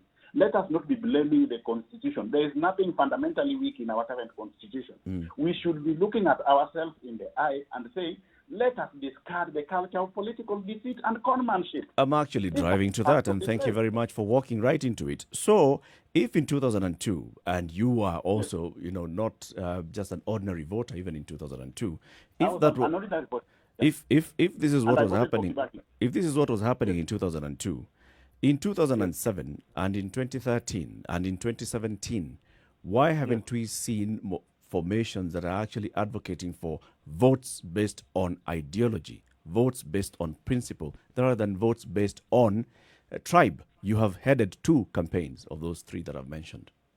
I've headed one campaign. I've headed one presidential campaign in the year 2013. Mm-hmm. Now, based on lessons that I have learned, for us to have a culture and attitudinal change within our national political fabric, we need, one, a generational change in our leadership. Certain people need to accept the same and appreciate the fact that they have done what they have made their contribution to the political space in this country. They need to give room for others. I believe William Ruto is an agent of necessity. If we are to have a paradigm shift in our politics, let's vote for the son of a common Mwananchi and pick it up from there, how to build around him and see if we can pursue an inclusive and reflective agenda. Should we vote for someone because of his ability or because of his parental heritage? One, facts are stubborn. We all belong to given backgrounds, and we belong also to certain families. But personally, I would not support a situation where 3 families lock themselves up in a room and decide that they are going to rotate leadership among themselves. That is very retrogressive thinking. That is what is really happening today. Kenyans don't want to speak about it, but we need to speak about it. There is nothing called the BBI, but it's a question of how do we sit together as members of privileged families and transfer power from one family to another. Another thing that transfer of power. I know that our time is running out, but another thing that people don't like to talk about is that moves that politicians make for their own political expediency or their own political alignment. And those might say that you've made this move for just that. Is it really for what Kenyans want, or are you looking to make a space for yourself in the upcoming elections for 2022, not to be forgotten? I want to make a space for Kenyans. I believe William Ruto is the agent of that change that we require in 2022. A responsive leadership that addresses the needs of the common Mwananchi. I want to be part of his team. And I've made a deliberate and conscious decision to pursue that agenda to a logical conclusion. So finally, Eliud, why now? In 2013, you told us that you were offered a position in the Jubilee administration, in the cabinet. Yes, I turned it down. And you turned it down. So what was it that was making you turn it down then, and now you want to work with the Deputy President of the Republic? Who is in Jubilee? I'm not working with Ruto as part of the Jubilee presidency. I'm working with William Ruto as an individual with whom we can form jointly a political formation moving forward. I'm not working with him as part of the presidency. I'm not working with William Ruto does not mean I'm part of the Jubilee government. Raila Odinga today is working with Uhuru Kenyatta, and he has said he's not part of the Jubilee government. So moving forward, I will pursue my political aspiration within the ambit of the Hustler political matrix. That's what I've said. And the leadership of that matrix is William Ruto. We can't run away from it. Right. I want to play that clip, the way you said you turned down that position in 2013 as we conclude the conversation. Yes. Are you getting it? And even after the elections of 2013, would you believe I'm somebody who is principled? I got an offer from the Jubilee Party to become a cabinet secretary. All right. After the 2013 elections. And I declined as a matter of principle. I told them I've just headed the Raila presidential campaign. There is no way, even if you see some qualities in me, I will join. That was it then. Yes, those were my words. I will not take them back. I'm joining William Ruto as not part of the Jubilee current political dispensation, but as part of a political formation that will take this country forward from 2022 over the next 5 years. Well, we want to thank you very much, Nduh Okoh, for speaking to us this morning. Nduh Okoh is a politician and a management consultant. He's worked on various policies for things that are actually happening in this country. And now he says he's joined the William Ruto presidential bid for 2022. He's been explaining his move. He's explaining what he thinks the country should look at. Asante sana, Eliud, for speaking to us, and wish you all the best. Thank you very much. It was my pleasure indeed. Thank you. Thank you. I want to thank you very much for joining this conversation on Spice FM 94.4 in Nairobi, 87.9 in Mombasa, in Kisumu 102.5, 96.0 in Nakuru, 96.7 in Eldoret, Njeri 90.9, 97.7 in Malindi, as well as KTN Home since 7 o'clock, now coming up to 9 o'clock. Keep it right here on Spice FM because we'll have more conversations. But we want to say a good thank you very much and goodbye to our audience on KTN Home. Join us again tomorrow on KTN Home 7 to 9. This conversation continues on Spice FM. This is Kenya's biggest conversation. Signing off is CT Muga, Nduh Okoh, and I'm Eric Latiff. Spice FM. Njeri. Spice FM. Spice up your life. Sugar and spice and everything nice. Everything nice. Spice FM. Spice up your life. Mature, intelligent talk every morning. Spice up yourself.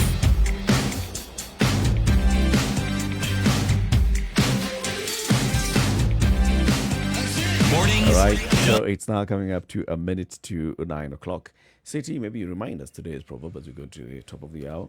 Yes, the fight of a grasshopper is the joy of a crow. What does that mean?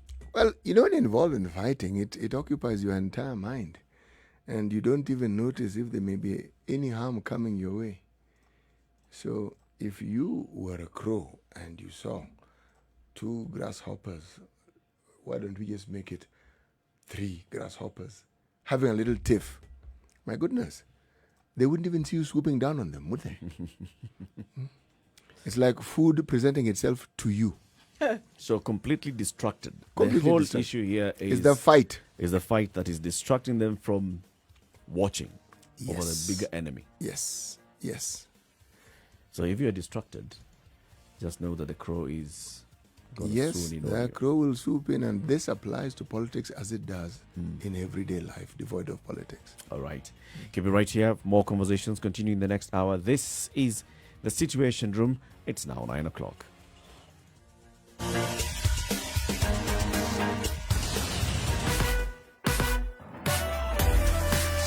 and spice and everything nice. Spice FM. Spice up your life.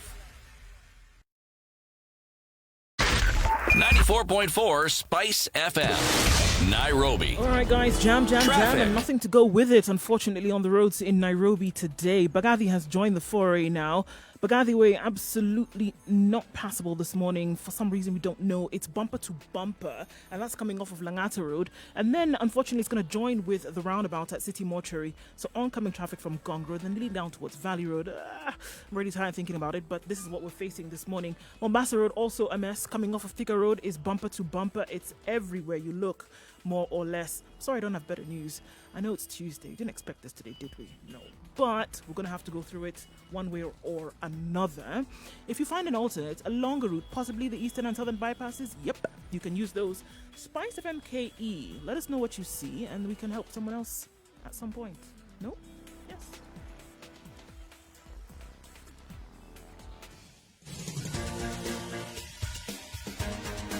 This is the Situation Room, the home of hard-hitting political commentary and penetrating insights about the state of the nation. This is a talk radio experience like no other. The Situation Room, a place for hard truths, debates, and elevated conversations. The Situation Room, witty, political, engaging, deep, controversial. In the room, we have CT Muga, researcher, academic, seasoned political observer, a fountain of wisdom in these politically uncertain times. Nduh Okoh, Nigerian by birth, Kenyan by choice, communications expert, Pan-Africanist, a truth seeker and believer in people power, and Eric Latiff, agent provocateur, the man in the chair, seasoned journalist, news hound, a man who believes in punching up, not down. This is the Situation Room, the only way to start your day. All right, so it's 2 minutes after 9 o'clock. This conversation continues right here on Spice FM Thank you very much for keeping it locked. Also, for all the comments on social media, Spice FM KE on Facebook, on YouTube, on Twitter, as well as, www.spicefm.co.ke. We are also on Instagram at SpiceFMKE. And in Nairobi, we broadcast to 94.4, 87.9 in Mombasa, 97.7 in Malindi, Nyeri, 90.9, 96.7 in Eldoret. When it comes to Nakuru, it's 96.0, and Kisumu is 102.5. Yesterday, we talked about public debt. So the government is going to do an extra trillion shillings in public debt this year. The political formations, the talk is now about, BBI and 2022 and what's in it for the political leadership of the country, expanding the political space at the top level of governance, looking at what else to do, creating more positions for politicians to play in. For example, just like we were talking to Priscilla Nyokabi and saying among the proposals on meeting gender parity would be that of having 2 senators per county. So instead of having 47 senators, we have 94, but half of them men, half of them women.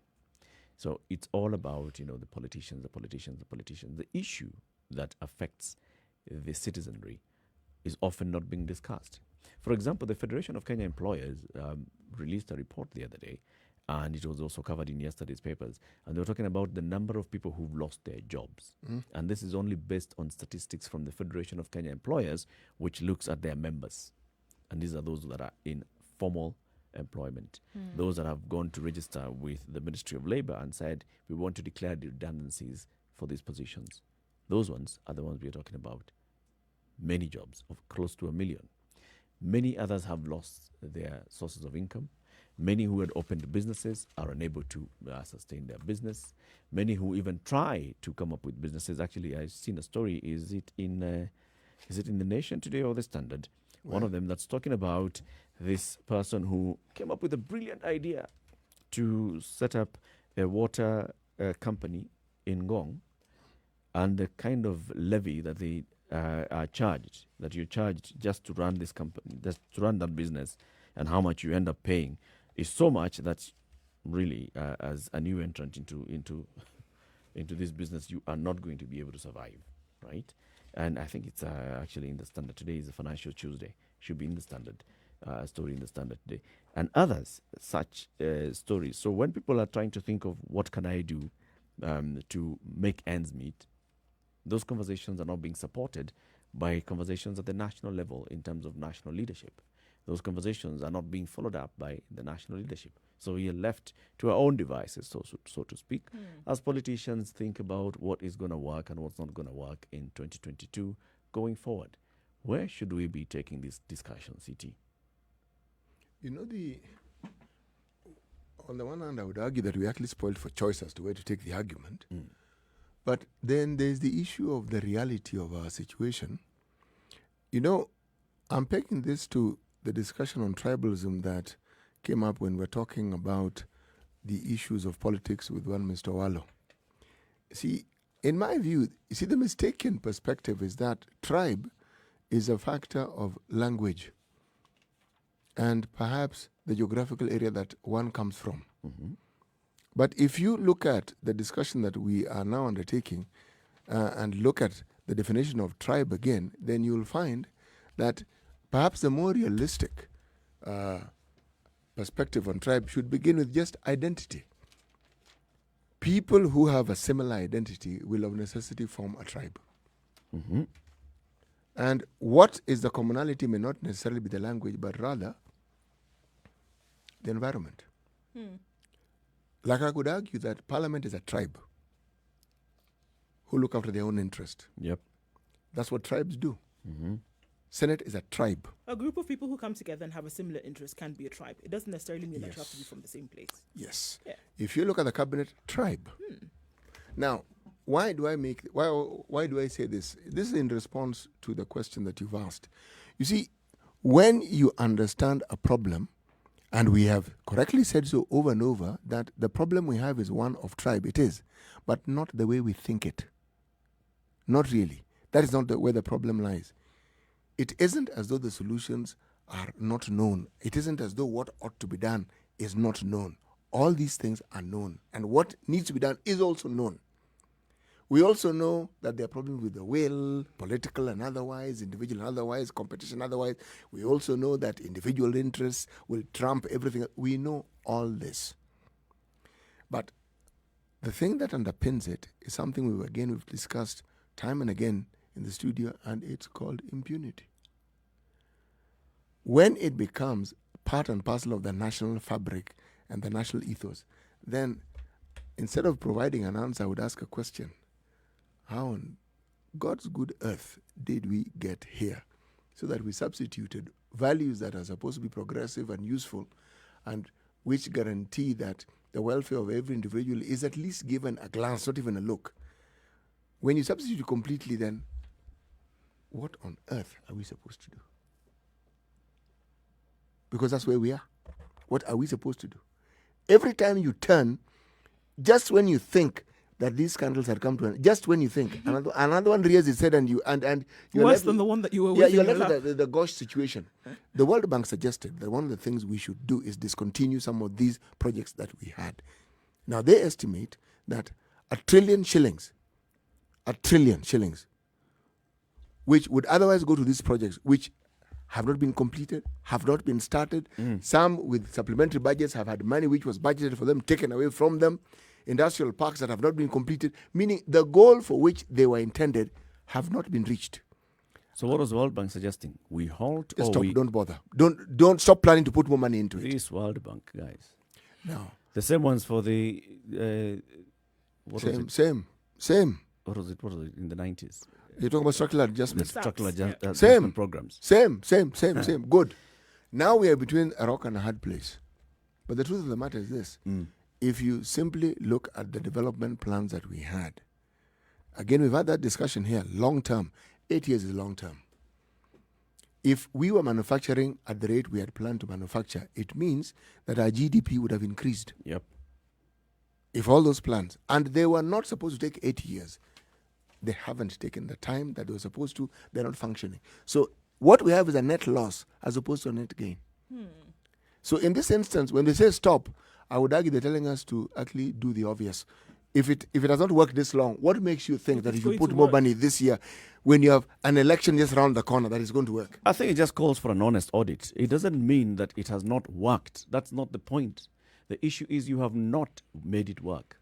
The issue is you started it. For example, I think we're looking at the kind of projects that have even been initiated by the Jubilee administration in the last 7 years, and it's actually covered on page 7 of the Financial Standard today. The curious case of stalled state industrial parks that you still pay for. All right? Here we are talking about this one in Athi River, in Kenania, the Kenania Leather Park. We are talking about the Naivasha Special Economic Zone. We are talking about another one like the Dongo Kundu Special Industrial Park in Mombasa. These are projects. And the list goes on. Yep. These are projects that were to be funded. So they are given money in the budget, and then in the supplementary budget, that money is taken away. But it's not taken away to zero. It is taken away to a tune of 200 million shillings is left. So 200 million shillings is going to be spent in that financial year on a project, and this will not move us forward. No. So it's about auditing such projects and saying, look, if you want to put money in a project like this, 236 billion shillings allocated to the Kenania Leather Park in Machakos. How much did they actually remain with? How much? Yes. And had you even conducted a proper audit of this particular project? Had you done the proper planning and the surveys that are required before you even get into this project? Usually, by the time a project is planned for, when it's budgeted for, the layman's assumption is that it has all due diligence has been conducted. Applied, yes. That's the assumption. And we know that that is never the failing that we have in this country. Planning, ensuring that it is presented in a way that can actually work. Not is supposed to work, but can actually work. That we do. But then, the implementation stage seems to be the thing which we never seem to move to. In some of these projects, and this is according to the Parliamentary Budget Office, for example, this Kenani project, it is because of the planning.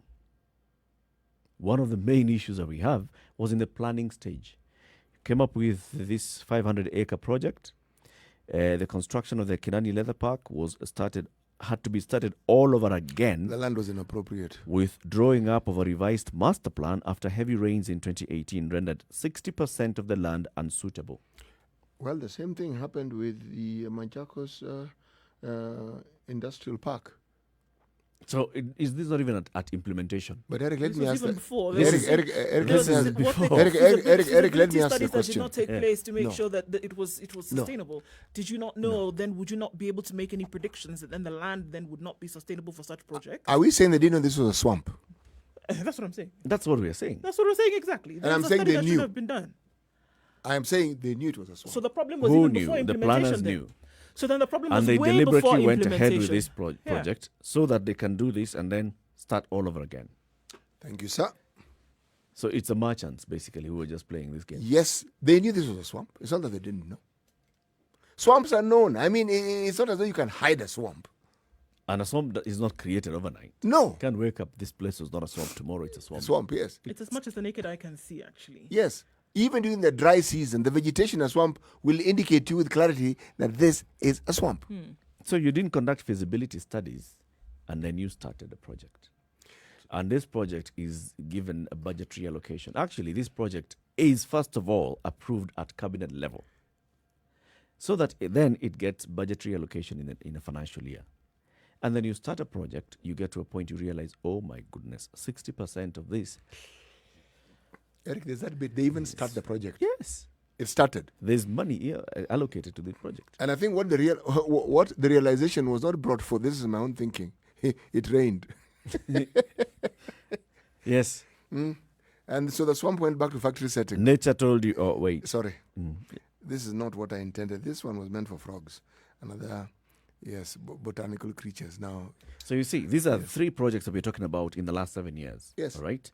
And then we're also talking about a project under the Kibaki administration. Yes. So I hear when the World Bank is saying, look at these things and stop. I'm not for look at and stop. I'm saying I am for revise your thinking. Revise your thinking. Review, see what needs to be done, rework the plans. But don't just put in money because, for example, in this particular Kinani project, so the budgetary allocation, failure to complete the project as scheduled will lead to delayed returns on investment. This is according to the Parliamentary Budget Office that is raising the red flag and saying the budgetary allocation of 236 million shillings is expected to facilitate completion of the common effluent treatment plant, construction of access roads, as well as preliminaries towards the development of 2 tannery sheds, 3 footwear and leather goods sheds. It's on a 500-acre plot. It's said to have 15 tanneries. We're only talking about 2. So the thing is, you start a project, then you remove money in the next financial year, like the Nduh Okoh one. In 2020-2021 financial year, the project has been allocated 172.2 million shillings, which is not enough for the project to take off, and it is therefore likely to be delayed even further. And this is because in the 2019-2020 financial year, it had initially been allocated 1.5 billion shillings for the project. It was removed completely through the supplementary budget. And then in this financial year, it's only given 200 million shillings. A project that requires 1.5 billion shillings is allocated 200 million. So what? This is basically just a way of saying this 200 million to 10 Manage million. it, manage it, and then you finish how You know what is the tragedy here is you actually get the impression that all these big projects are actually not intended to. No, let me rephrase. The intention is actually for making money, not for implementation. Never to complete. Not to Never, complete ever. or to raise So the that in development every profile year of it the keeps country. receiving about 200 million shillings. Is that 200 million shillings comes into this project? Yeah, that's 10% of it's a drop in the ocean. 200 billion that they had budgeted for. So, and then you want to ask yourself, will this project ever be completed? The answer is Will it no. ever finish? 200 billion project and you're giving 200 million shillings a year. When are you going to complete it? What was it going to do for the local people? For example, now the economy of Mombasa, right? We're talking about the Nduh Okoh Industrial Park. What is the Nduh Okoh Industrial Park's likely impact on the economy of Kenya? Yes, yes, just okay. Mombasa Okay, County, let's start with Mombasa. And Mombasa and even Kwale. Nduh Okoh is actually in Kwale, so it's Mombasa and Kwale. Yes. So let's look at just those. the kind of impact, we're talking about SGR, business moving, blah, blah, but this could have sorted it. But no. It's given the money. It's that money for the 2019-2020 financial year, not a shilling went into this You know, it project. reminds you of those development authorities that we set up all over the country. Remember them? Yes. They were supposed to spur the sort of activities that we're talking. Not only did Bless they, you. thank you. They were not only. This indisciplined saliva choking me when I want to make a serious. Just coming at that point. Yes. Someone has mentioned you. Ah, yes. There's that little detail that someone is actually Talking about you. Yes.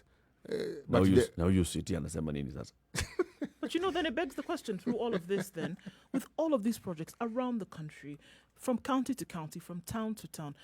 Exen Iraqi told us yesterday when he was in Jacksonville, Mississippi, he was taking a walk and he heard a group of people talking about a road to be named. Not the building of the road, not the construction of anything around it. The naming of the street brought about participation of those in its vicinity. Everybody invested in doing this. So there was accountability across the line. These are individuals. There, of course, there you had your ward representation and all of that. Yep. But the people had to be involved in this. What stops Kenyans from being involved in these things that we talk about when you know that public money is being spent, when you know that somebody is responsible for a particular thing and that person is not being brought to or held to any kind of account? No questions are asked, but later it's lamentations about, oh my goodness. What stops you, 200 mi- Nduh? Just to answer you, because you do not know. That's the point. So it's lack of knowledge. When that these stops you feasibility from studies asking were being questions. conducted in Kenania, do you think the residents of Kenania were told, let's have a meeting, let's discuss. We want This to one come we're up with a tannery thinking project. of. Which is what Is I'm it a good idea? Is it a good idea to have 50 tanneries here in this particular 500-acre piece of land? Is this a way to go? The people do not know. So when that started and was even, let's even say that it went along and the construction began or whatever started, nobody asked any questions. They just had and said, oh, okay, this is nice. This thing is happening here. All right, shall we carry along and move on? No, we heard it from the government, national level. Oh, we are going to put And up a still, project here. again, and then still it was, all right, okay, so this thing is happening. It never finished. It never completed. Still, no questions are being asked. Again, complaining that money has been spent. No questions are being asked. What did they tell us about public participation and say public participation and nobody ever shows up? There's an email in the newspaper, there's something, nobody asks any question. People usually show up. This one, I am completely fighting for the people. They show up. It is about the government. If the government has intended that you are not going to participate in this public conversation, they will put it on a website. Will you see that website? So if today some information about your neighborhood has been posted on the website of the Housing Ministry, for instance, will you know about it? And then they'll say, well, actually, we had announced this. Even if it's in today's paper, you have looked at today's so paper. then they say that we have announced it and they say, oh, we didn't see it. Then they say, oh, okay, too bad. Then everybody puts their hands in their laps and says, all right, well, that one is a lost cause. Let's just move on. Yes. You know, So it just becomes a roller coaster. if people don't attend these meetings, it's because they do not see the purpose. They have attended in the past. There have been certain results. Or they've heard from somebody. Cause I'm really trying to get to the crux of the matter here. Yes. So it's either they've attended and there has been no result, or they've heard from other people who have attended these meetings or whatever, or involved in this public participation or whatever the whole process may be, and they've seen that it has not yielded any positive results. Because it's interesting, because Stephen sent in a comment, the previous conversation, and he said, you know what, all this political hullabaloo will end when you and me hold a leader to account for what he or she has promised or is promising, his or her wealth and agenda in terms of what they have for Kenyans. We need to move beyond being excited by campaign goodies and tribe and who must be in power. Yes. Across board, And, right? and So now my the reason question why is we to have Kenyans. it in the My question constitution is is to that Kenyans. the My question onus is to is Kenyans. on the leaders You know, even to if you raise your initiate. voice, my question still remains Yes, the same. and I'm answering this Why? question. I've not asked it yet. So how are you answering See, it's it? the same one you're asking. Okay, what's the question?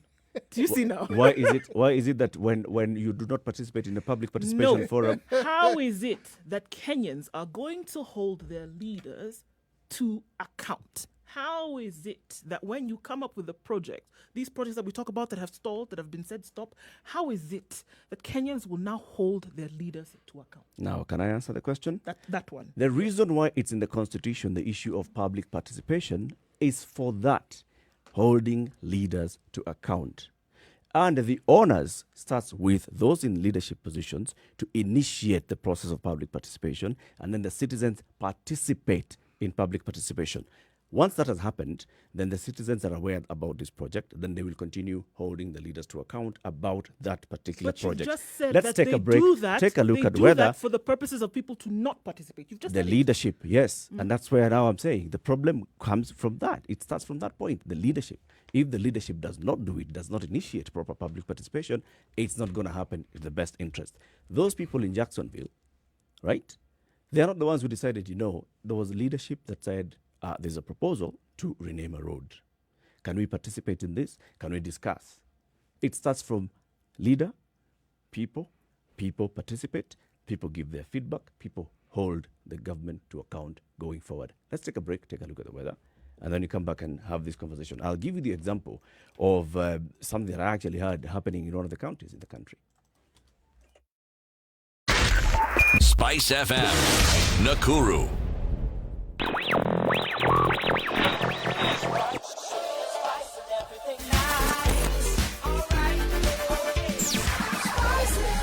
Spice up your life. Okay, let's take a look into The Nairobi, weather where the sun with- seems to be peeking through those clouds just a little bit, though. Mostly cloudy conditions are going to continue throughout most of the day. Highs of 25 and lows of 13. It's 17 degrees and partly cloudy in Njeri, going to highs of 23 and lows of 13. Mostly sunny conditions in Nakuru at 18, going to a high of 24. And it's sunny in Eldoret at 17. It's not going to last too long, though. There are thunderstorms in the forecast, with highs of 21 and lows of 11. It's mostly sunny in Kisumu, highs of 28. And in Kakamega, 21 degrees and mostly sunny. It'll be a rainy afternoon, though. Highs of 26 and lows of 15. Partly cloudy in Mombasa at 27, going to highs of 29. It'll go to highs of 29 in Malindi as well, lows of 24, currently at 27 degrees and partly cloudy. It's partly cloudy in Kampala, highs of 27 and lows of 19. It's partly cloudy in Dar es Salaam as well, surprise, surprise. We're going to see some rains later, though. Highs of 30 and lows of 22, with the foggy patches making their debut here and there. It's mostly sunny and warming up quite significantly in Joburg this morning. Highs of 24 and lows of 13, currently at 17 degrees. Showers continue in Lagos at 28, and that will be the high for today, coming down to lows of 24. Take a look into London, where it's hazy still at 16, highs of 29 and lows of 16. In Beijing, the rains continue at 21, highs of 22 and lows of 14. Paris, it is still sunny, and it will continue this way. You get all hot and bothered. Highs till 34 today, and lows of 18. And finally, in New York, around about 2 a.m. this morning, it's clear skies all through. And when the sun does come up, it'll go to highs of 22 and lows of 14.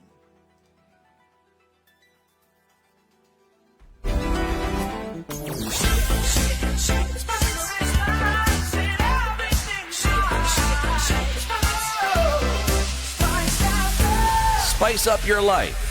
Mature, intelligent talk every morning. Spice up yourself.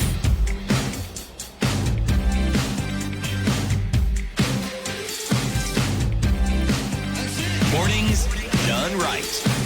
94.4 Spice FM, Nairobi. 5 minutes after 9. So I'll give you this example. I had a conversation with somebody who participated in a program.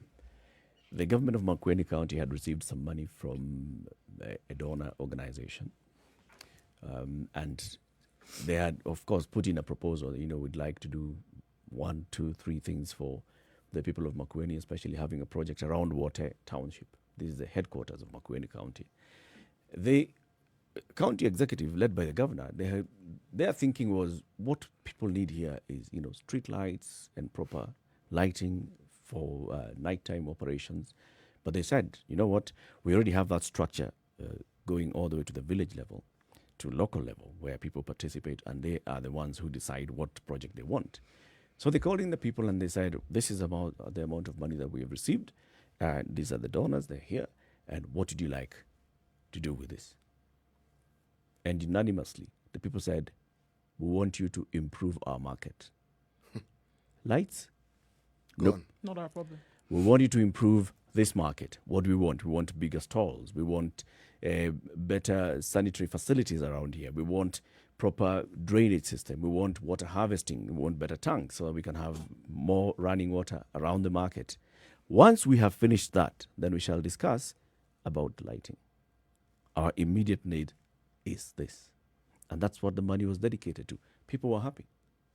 And now they could actually demand accountability and say, we wanted a market, we wanted our stalls to be bigger. Is that what you have implemented? So see, when the participation happens, then it's possible for you to hold that government to account. If the government had come and started putting up the lights, you'd be talking later and saying, but they did lights, so I don't even know how much they had. I can't say, that, I want a market. We'll keep saying, we want a market. But you'll never be able to, you will be able to raise your voice, but the money will have already been spent on lighting. Lights are nice, yes, but it wasn't a priority. It wasn't our priority at the point. You see, when you have the sort of structure Eric is speaking of, it means you can even tell the community, we want to come and have this discussion. This is what we want to talk about. Yes. This is what we have, and this is what we'd like to do. But we want you to tell us what you think, what you consider to be a priority. See, then you have a discussion because you already know what it is you want to talk about. In the absence of that, how are you going to have a discussion? Now, in many cases where you find projects that in and of themselves are good seem to be facing what you call headwinds, like I'm reading here on page 25 of the Star, 6 billion Mombasa Buxton project faces headwinds. And if I read what is being said by the tenants, they're talking about the cost of those houses. They said it's beyond their reach. They're saying the length of time that is being given. They say some of them are at an age where they will not be able to fulfill those obligations. Now, for every issue that has been brought up, if indeed this matter had been brought before them long before the issue of this is what we want to do, all these discussions would have been had, yes. And an understanding of sorts would have been arrived at, so the whole thing would have been, should we say, should have moved on with infinitely less headwind. On paper, these things are hardwired in law. Yes. That you're required to actually start a conversation. Even CDF is a people-driven fund. Yes. That's why the MP is only a patron, and then the people participate in electing the members of the CDF committee. Here, it's hardwired in law. So that the people's representatives are the ones who are actually in charge of this 100 million shillings that has come to the constituency to know what is our priority project. Hardwired in law. With that, it's very possible for them to say, but what we wanted is this road to be redone. What we wanted is a new block of classrooms in this primary school. What we wanted is a new pit latrines, if that's what they wanted. And then they'd be able to follow up with that. It's hardwired, but it is tinkered with by those in leadership. I personally, you are talking about Makwini. I know of one member of parliament who I actually witnessed. Not I sat there and witnessed him, but I saw the results of this process. He was a gentleman by the name of Honorable Nyamunga. He was MP. You've heard me mention this before because I was thoroughly impressed. He was MP for Nyando. In those days, there were councillors. We didn't have MCS then. But he would do something similar. They would be told of the amount of money they have. If there were allocations, they were told. They had time to go and plan and determine what projects they wanted in their wards and the time in which. So his job was to come and determine, this is the sort of money that was given for this. Has it been done as it was done? Now, it is this same person during whose tenure this perennial problem of the Nyando flooding got to a point where it was unheard of. And all they did was they looked for waterways and dredged them. As in, they gave the rainwater an avenue to follow. So it didn't have to sit on land. Now, again, he came from that, that's why he's the MP, but he involved people. When it came to the roads that traversed the constituency, he used as much manual labor as he possibly could and as many as he could, resources that were found locally. Now, all I'm saying is, this is someone who actually understood the letter and the spirit of what was meant by public participation. And you saw the changes. Yeah. Even if you didn't want to, you saw it. You could completely see. I mean, you can't avoid that. Yes. And people would talk about it, and when you went there, you would actually see it. A road that was problematic when you trained, you didn't realize it's possible. And you know why? They had again charted a path for the water to pass on the side of the road. There was maram. It had been compacted on it. Suddenly, a problem that was clearly a problem that had lasted for a long time ceased to be. So, indeed, yes, you're right. when public participation is actually understood and taken as it should, many of the problems that arise in this community need not have arisen in the first place. So the problem then is with the leaders and a lack of comprehension of what public participation is No. supposed to be. They know what it is. It's what they want to do and what they think suits them. Yeah. Or they do know what I it guess means. then So if it is to, when you say it's to be understood then by whom? Because you said if public participation is properly understood by whom? Even that so-called public now understand Yeah. what it is. And that is why you have that issue, because you tell them until excuse me. If they have experienced it before. Yes. For example, I do not expect that the traders in Wote market would be able to live without public participation. No. They have experienced it once, and this is what they expect of their government. Any governor who comes after Kivuda Kibwana, They'll be held accountable. whichever government comes in, whatever you want to do here, have you asked us first? Are you creating a new market just 2 kilometers from this one? Why? Why do we need a second market? Why do we need a second market? Is that our priority? Did you come to ask before you do this? The citizens that have not participated, have not experienced public participation, then will not also be able, which now actually brings us to the point that you're asking, including Stephen on Twitter. Those that have not experienced public participation then will not actually be able to hold the government to account. You will see a project coming up because you know that the leaders come and they say this is what we have decided to do. You'll go with that. But if you see the experience either in your area or elsewhere of what is happening when people are involved, you will demand more involvement. 27 minutes to 10. Let's take another break and take a look at traffic. And then this conversation continues. We also want to want the phone line 0719 012 600, right? So 0719 012 600. You can join the conversation. Also join the conversation on our social media handles, Spice FM KE, YouTube, Facebook, and Instagram. Good morning.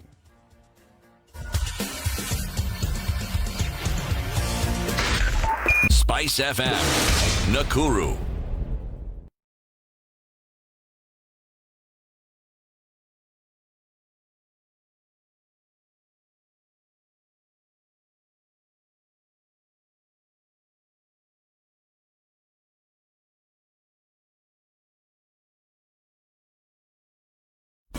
Classic soul, R&B, smooth jazz, neo soul, and nostalgic ballads. Make some noise. Yeah! You're listening to Spice FM.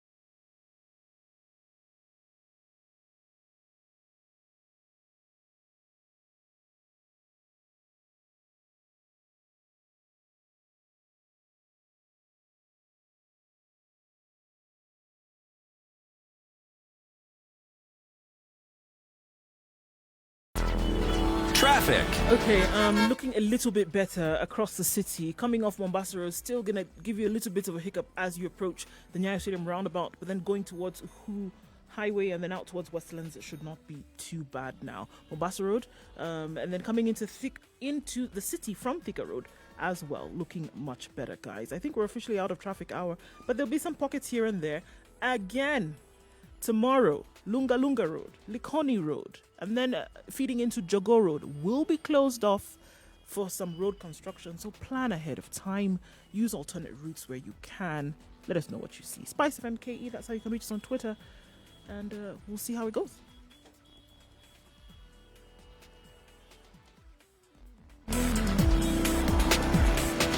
Spice FM. Spice up your life.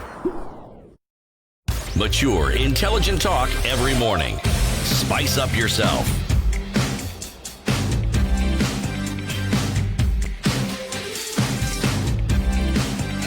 Mornings done right. 94.4 Spice FM. 19012600. Just back to that question that you asked, Nduh. Then how do we, as citizens, participate? How do you participate? Do you make noise? Do you go sit in Brazza and shout? What? No. What? But something clear. It's clear that something needs to happen. It's clear that other things that would have been employed in the past are working in some cases, but you know what? They're case studies because they're peculiar. The normal is that they don't work. The abnormal or the peculiar is when they do work. The one case that you've been able to talk about, it should be that it is replicated across the country, but obviously, because of human intervention, it doesn't happen. And it is absolutely necessary to get things going, right? Properly, to get things going in the right way. So that, again, you don't have these lamentations of billions having been spent where they shouldn't have been, or non-spend of money where it should have been spent. And then development profile, tanked out the window. Doesn't happen. So the peculiar is that public participation happens and that residents are happy. Imagine, that's the peculiar. Whereas the normal should be that people are getting involved in the processes that happen in their societies and communities, then, adding on to the national profile. And to imagine that's happen. the entire the principle of good governance. Even in the Constitution, principles of good governance usually involve the people. The entire principle of devolution is so that you can allow the people, give the people more power and more say in what affects them and determining their own lives. This is all contained in all our laws, starting from the Supreme Law to any act of Parliament, comes in with a level of public participation. And public participation is not for information's sake. No. It is for consultation, and for decision making, yes, and for follow-up. Yes. So it is an important Yes, it is. role. Yes. Yes, it is. And yet, it doesn't happen in the manner in which it was envisioned and designed. Doesn't happen. And believe me, it doesn't end with that big community meeting. No, it continues. Because even if it's a project, it'll come up with issues that people had perhaps never before encountered. Yeah. There'll be need for discussions. Yeah. There'll be matters that arise which have nothing to do with the project. You see, communities normally discuss things that concern them. For instance, if there's been cattle rustling in an area, the community will meet, they will talk.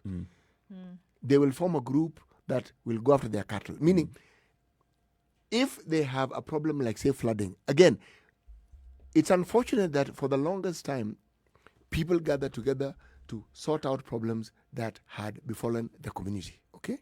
Now, public participation doesn't envisage that. It envisages the idea of the community understanding that the future is actually in their hands and that they have a role to play in it.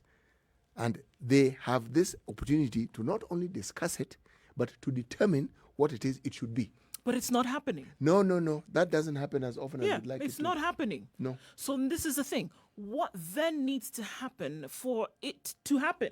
Or at least for a push for people to be aware that we know what the rights are and we know that it should be happening. Let me tell you, this one I think is overused. We keep talking about ensuring that people are sensitized or educated sufficiently. The truth of the matter is this, even when you tell people about their rights, there's a question that arises: do they actually believe you? They've heard you, but do they believe you? Because those words have to be aligned with the reality that they live. Right, and then do they have enough gumption to say, even as you've told me that, that's great, but the things that I'm faced with right now is beyond. I can't imagine that I'm going to sit down and talk about a monument to be erected or industrial park to be erected. Yes, it could provide jobs for odd 2,000 people in a community, but faced with my my reality, my contribution would not make much of a difference, right? Those are the things that come into play that stop people then from participating or stop from any kind of agitation. And I'm saying that needs to be reversed. You know what's coming to mind is a phrase that Njeri Thorne uses every so often, that in this country we live despite the government. Because I'm thinking it actually does translate to that the view we have of government is another entity altogether that is not even in this Separate village. from reality. It is not separate from reality. It's there. It's in reality, but It has nothing to do with us. It has nothing to do with us. It lives there. It makes its own decisions. It does the thing that it wants to do while we do the things that we need to do. Because go to any community, church programs are public. There's serious public participation. We want to expand this church. We want to build a new social hall. All those decisions are not made by the church leadership. they're actually made by the congregants of that church. We talk about cattle dips and such. At the local level, there's serious community participation. And it's been there for a long time, even before the Constitution. Long, on things that matter to them. But then when it comes to this external thing called government and public participation, that's where the question comes in, whether they believe that they have a role to play in that other entity's operations, because they believe those are the operations of that entity called government. These operations here, they will not allow the construction of a cattle dip without meetings. People will not allow the construction or the expansion of a church without meeting. They will not. They will kick out the leadership of that church. They will kick out the pastor. How dare you come up with this? People will not allow the construction of a new stream of classrooms in a local school without meetings. Look at what was happening yesterday with the story that we read yesterday from Meru. Just because the management of a school decided that they want to sell off some... They want their share. The bulls. People said, no. We must be involved in that decision. And if you're not involving it, then we're going to eat these bulls. Right? So people already know that. Now, it's now, how do we bridge that gap? So that we all feel that that entity called government is not that entity. That's it. It is this entity. That whatever is happening, when roads are being built, it is not the job of Mheshimiwa, because that is Mheshimiwa so-and-so from MCA to MP. But you're all No, involved it in the is process. us. It is for us to decide what we want to do. Is it the road that is most important to us now, or is it security? You know, look at the role of leadership. When you have a leader who understands and also not just encourages but ensures that these small little entities actually exist and function. You see, with the time, that absence of confidence is actually pushed aside. And you have a situation where somebody actually genuinely believes that what they have to say matters. You know, we used to have public or should we say community-built schools called Harambee schools. You can't build a Harambee school without public participation. Yeah. You can't. You cannot. You couldn't. Now, well, it starts from the fact that the people are the ones who are going to contribute this money. So, right. So they exactly. best be involved. But they only contribute because they know it is in their interest. Yep. Now, if you consider this, because the churches that we speak of are never built by the government, they're built by the local communities. So, again, as you correctly put it, this public participation is something that is actually part and parcel of the way we live and has been for the longest time. But this one of Serikali and us, that particular divide is what seems, with time, instead of shortening, it's what seems to be increasing. Read that comment by Daniel Ondiere. Public participation is impossible in a country where people are crazy about their leaders. Hero worship. Take an example of the Constitution where people refused to read it because the Enigma had read it for them. Very true. The Enigma read it for them. But what about the others? Did they read it when they had, even though they had no one to read it for them? They just followed. Precisely. They all did their enigmas did not say, I have read it for you. But they just said the Enigma has read it, so that's fine. Like now, there's a clamor to have the BBI out in the public. Yep. At some point, it will be. How many people will read it? They'll wait to be told what it says. Yep. And then they'll pick up the snippets which suits them. Even now, there are people who are for and those who are against the BBI. Oh, yes, they had not even seen the first report. But they've taken a stand. They've taken a on stand. this matter that they have, on this document they haven't read or haven't seen. So actually, I agree with what Daniel is saying. It's because we assume that this leader, because CT, you are our leader, whatever you want to do with that money, that's it. You do it. That's it. It'll be for our You know benefit. what's the underlying factor here is that you will look after our interest. Yeah. And it's a trust. It's some level of trust that the leaders do not really internalize and understand that you're not just a leader. You've been bestowed upon a serious level of trust by the people. Yes. They have told you, look, you go and take care of our interests. Yes. Come and tell us what, if you need our support, come and ask it of us. We will give it to you. But we leave this in your hands. But we leave this in your hands. You go ahead and do it. But then they take that up and you decide, you know what I need to do is, for these people to know that I'm doing something on their behalf, I'm going to come up with this humongous project that they don't need. On the road to Nakuru, past this, this area called Sokomjinga. Yes, I know it. Right? Where Sokomjinga, where they sell vegetables. They sell you vegetables which you may not even want. Yes. Yes. And it's very muddy. around there throughout the year. Yes, it is. 200 meters from this point, there's a market. A very well done modern market. That is up ahead before you come to that before you get to flyover. Yes. There is a market. On the left. On the left. You'd expect that the people at Sokomjinga are the ones who would move to that market. That market is empty. Tells you something. Were the people involved? No. In the construction of that market, they'd rather be on the side of the road. Yeah. You didn't consider us. You did not consider what we need. All right? There's a reason why we are here. It's muddy, it's all, but there's a reason why we're here. You're moving us from here to take us there. There are very many considerations. That is actually when I look at that, I always say this is an example of failed public participation. Because there is absolutely no way you can tell me that a market with roof, with all, and people would rather be out there in Kimende in the middle of the night at 3 a.m., cold and it's rainy. It's cold. That place is cold. And they're not moving to that market. That place is cold. Tells you something. Because it's at that point, you're still climbing, so it's high. Before you start descending into the Rift Valley, it's cold. Yeah. And yet, if you're on that Njeri Road again, you will come across, just after Njeri, the very same thing that you're saying, where there is a market on the side of the road. There's actually a market. And the same thing, people will come and sell things to you. But there is a market. You can see it. It's some 20 meters away. You can actually see it. Yep. It's clear somebody thought it through. Yep. Because they're using that market. They're using the facility that has been put up there. Yes. You know? Yes. Public participation must have happened. There must have been involvement of what do you guys want. We want. So you guys, you are traders. You're market traders, right? What is your most immediate need and how can we meet that need? You may find that thing on Sokomjinga is the stalls are so small that any ordinary trader, they look at it and they realize this is a waste. And I'm going to be paying for this space which I don't need.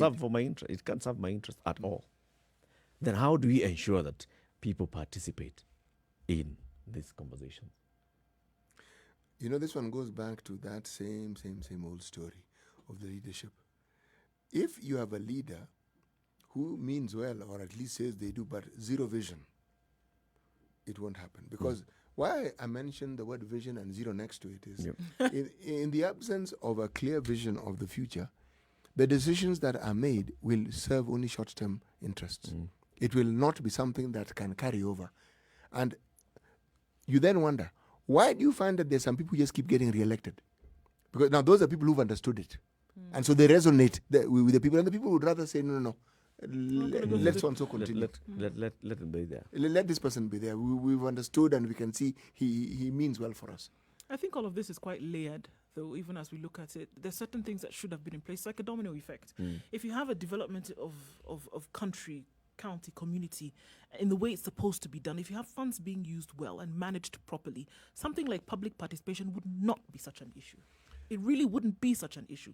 If things were being done in the manner in which they were supposed to be done, then it would be clear in the minds of people, it would be clear in the minds of those vested in communities that this is actually supposed to happen.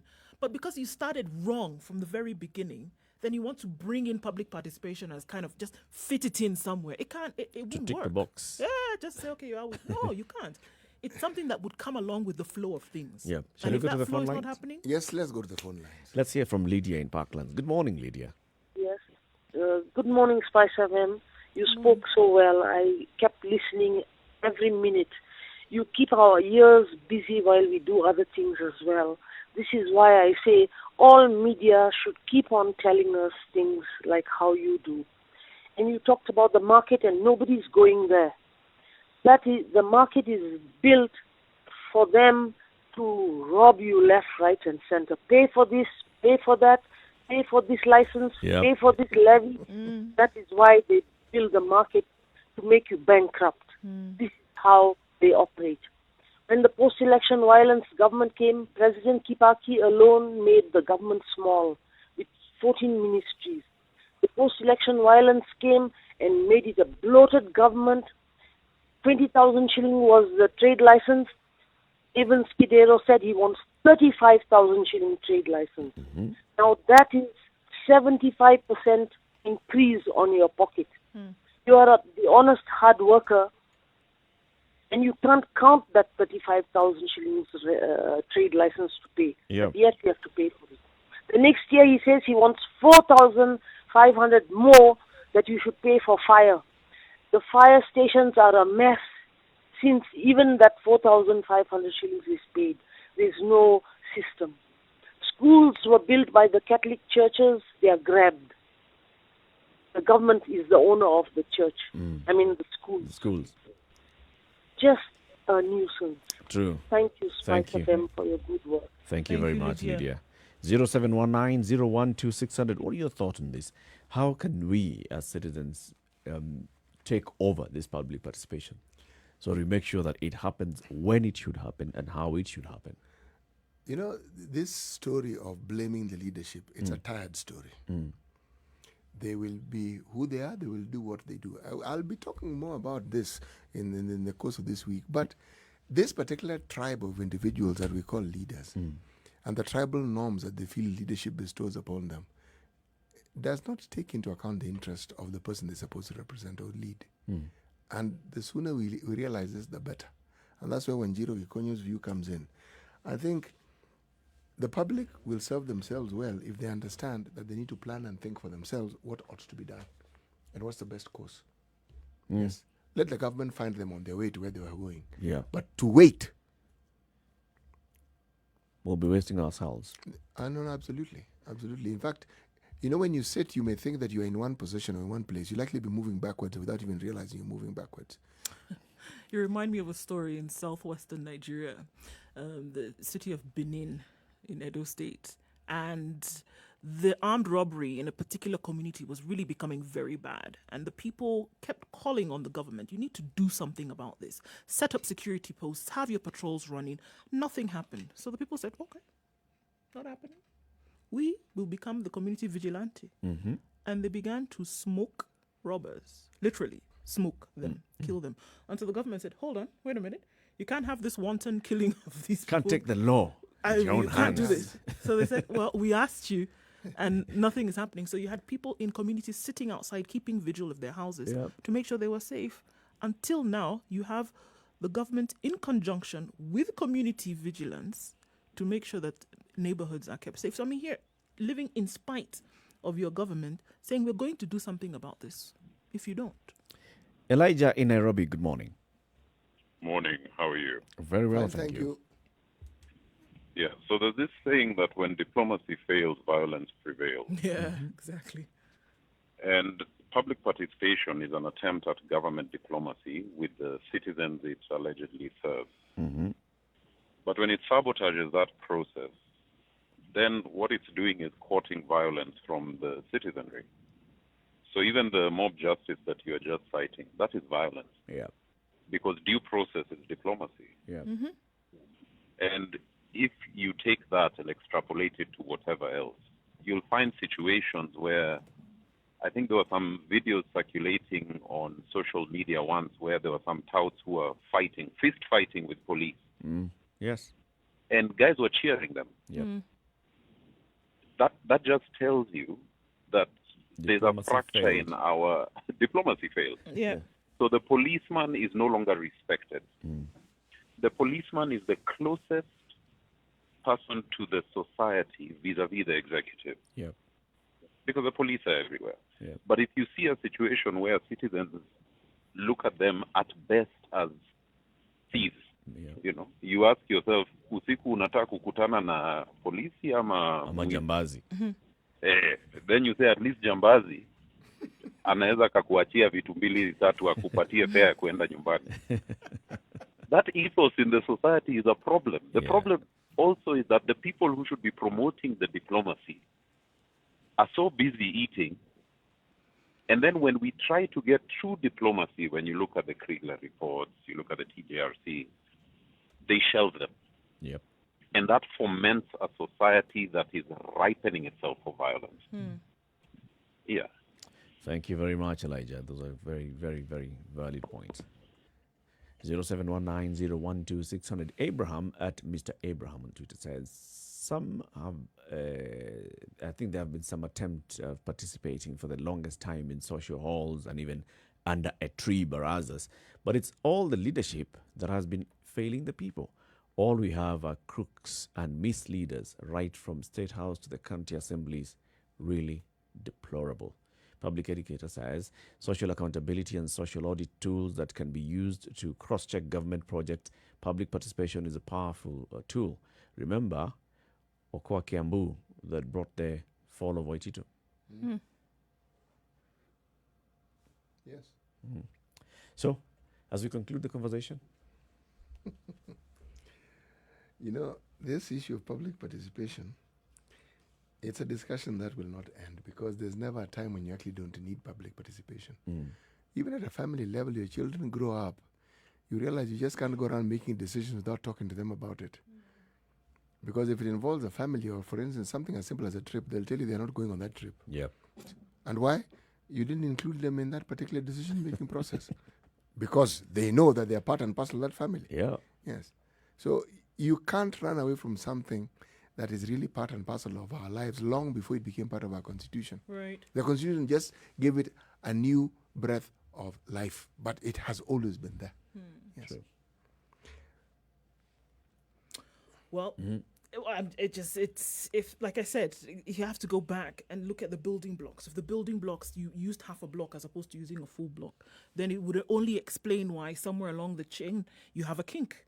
It doesn't make sense that you want to throw it in there as something to do. All right, we need to make sure that people are involved. Throw in there. No, it's because the processes from the very beginning were skewed. And if you are doing things the right way, if you are managing public funds the right way, if you are making sure that this development infrastructure that you're talking about is established the right way, public participation is just a part of the entire process. Indeed it is. CT, conclude with today's proverb. The fight of a grasshopper is the joy of a crow. You see, in this case, we are not talking about fighting, but we're talking about lack of cohesion, which is what fighting does. And a leader who oversees the welfare of people who cannot get their acts together has a very easy time, because now the divide and rule comes into play, and nothing ever gets done that is in the interest of the people. Indeed. Strong and powerful words. Thank you very much for tuning into the Situation Room today. Join us again tomorrow morning. Eric Latiff, Nduh Okoh, and CT Muga. Between now and 3 o'clock, uninterrupted music, sugar and spice, and everything nice. And then Monique will be here to take you home on Spice Drive from 3 to 7. And then after that, the adults in the room, Eric, Emmanuel, and Barbara, 7 to 10. Good morning. It's now 10 a.m.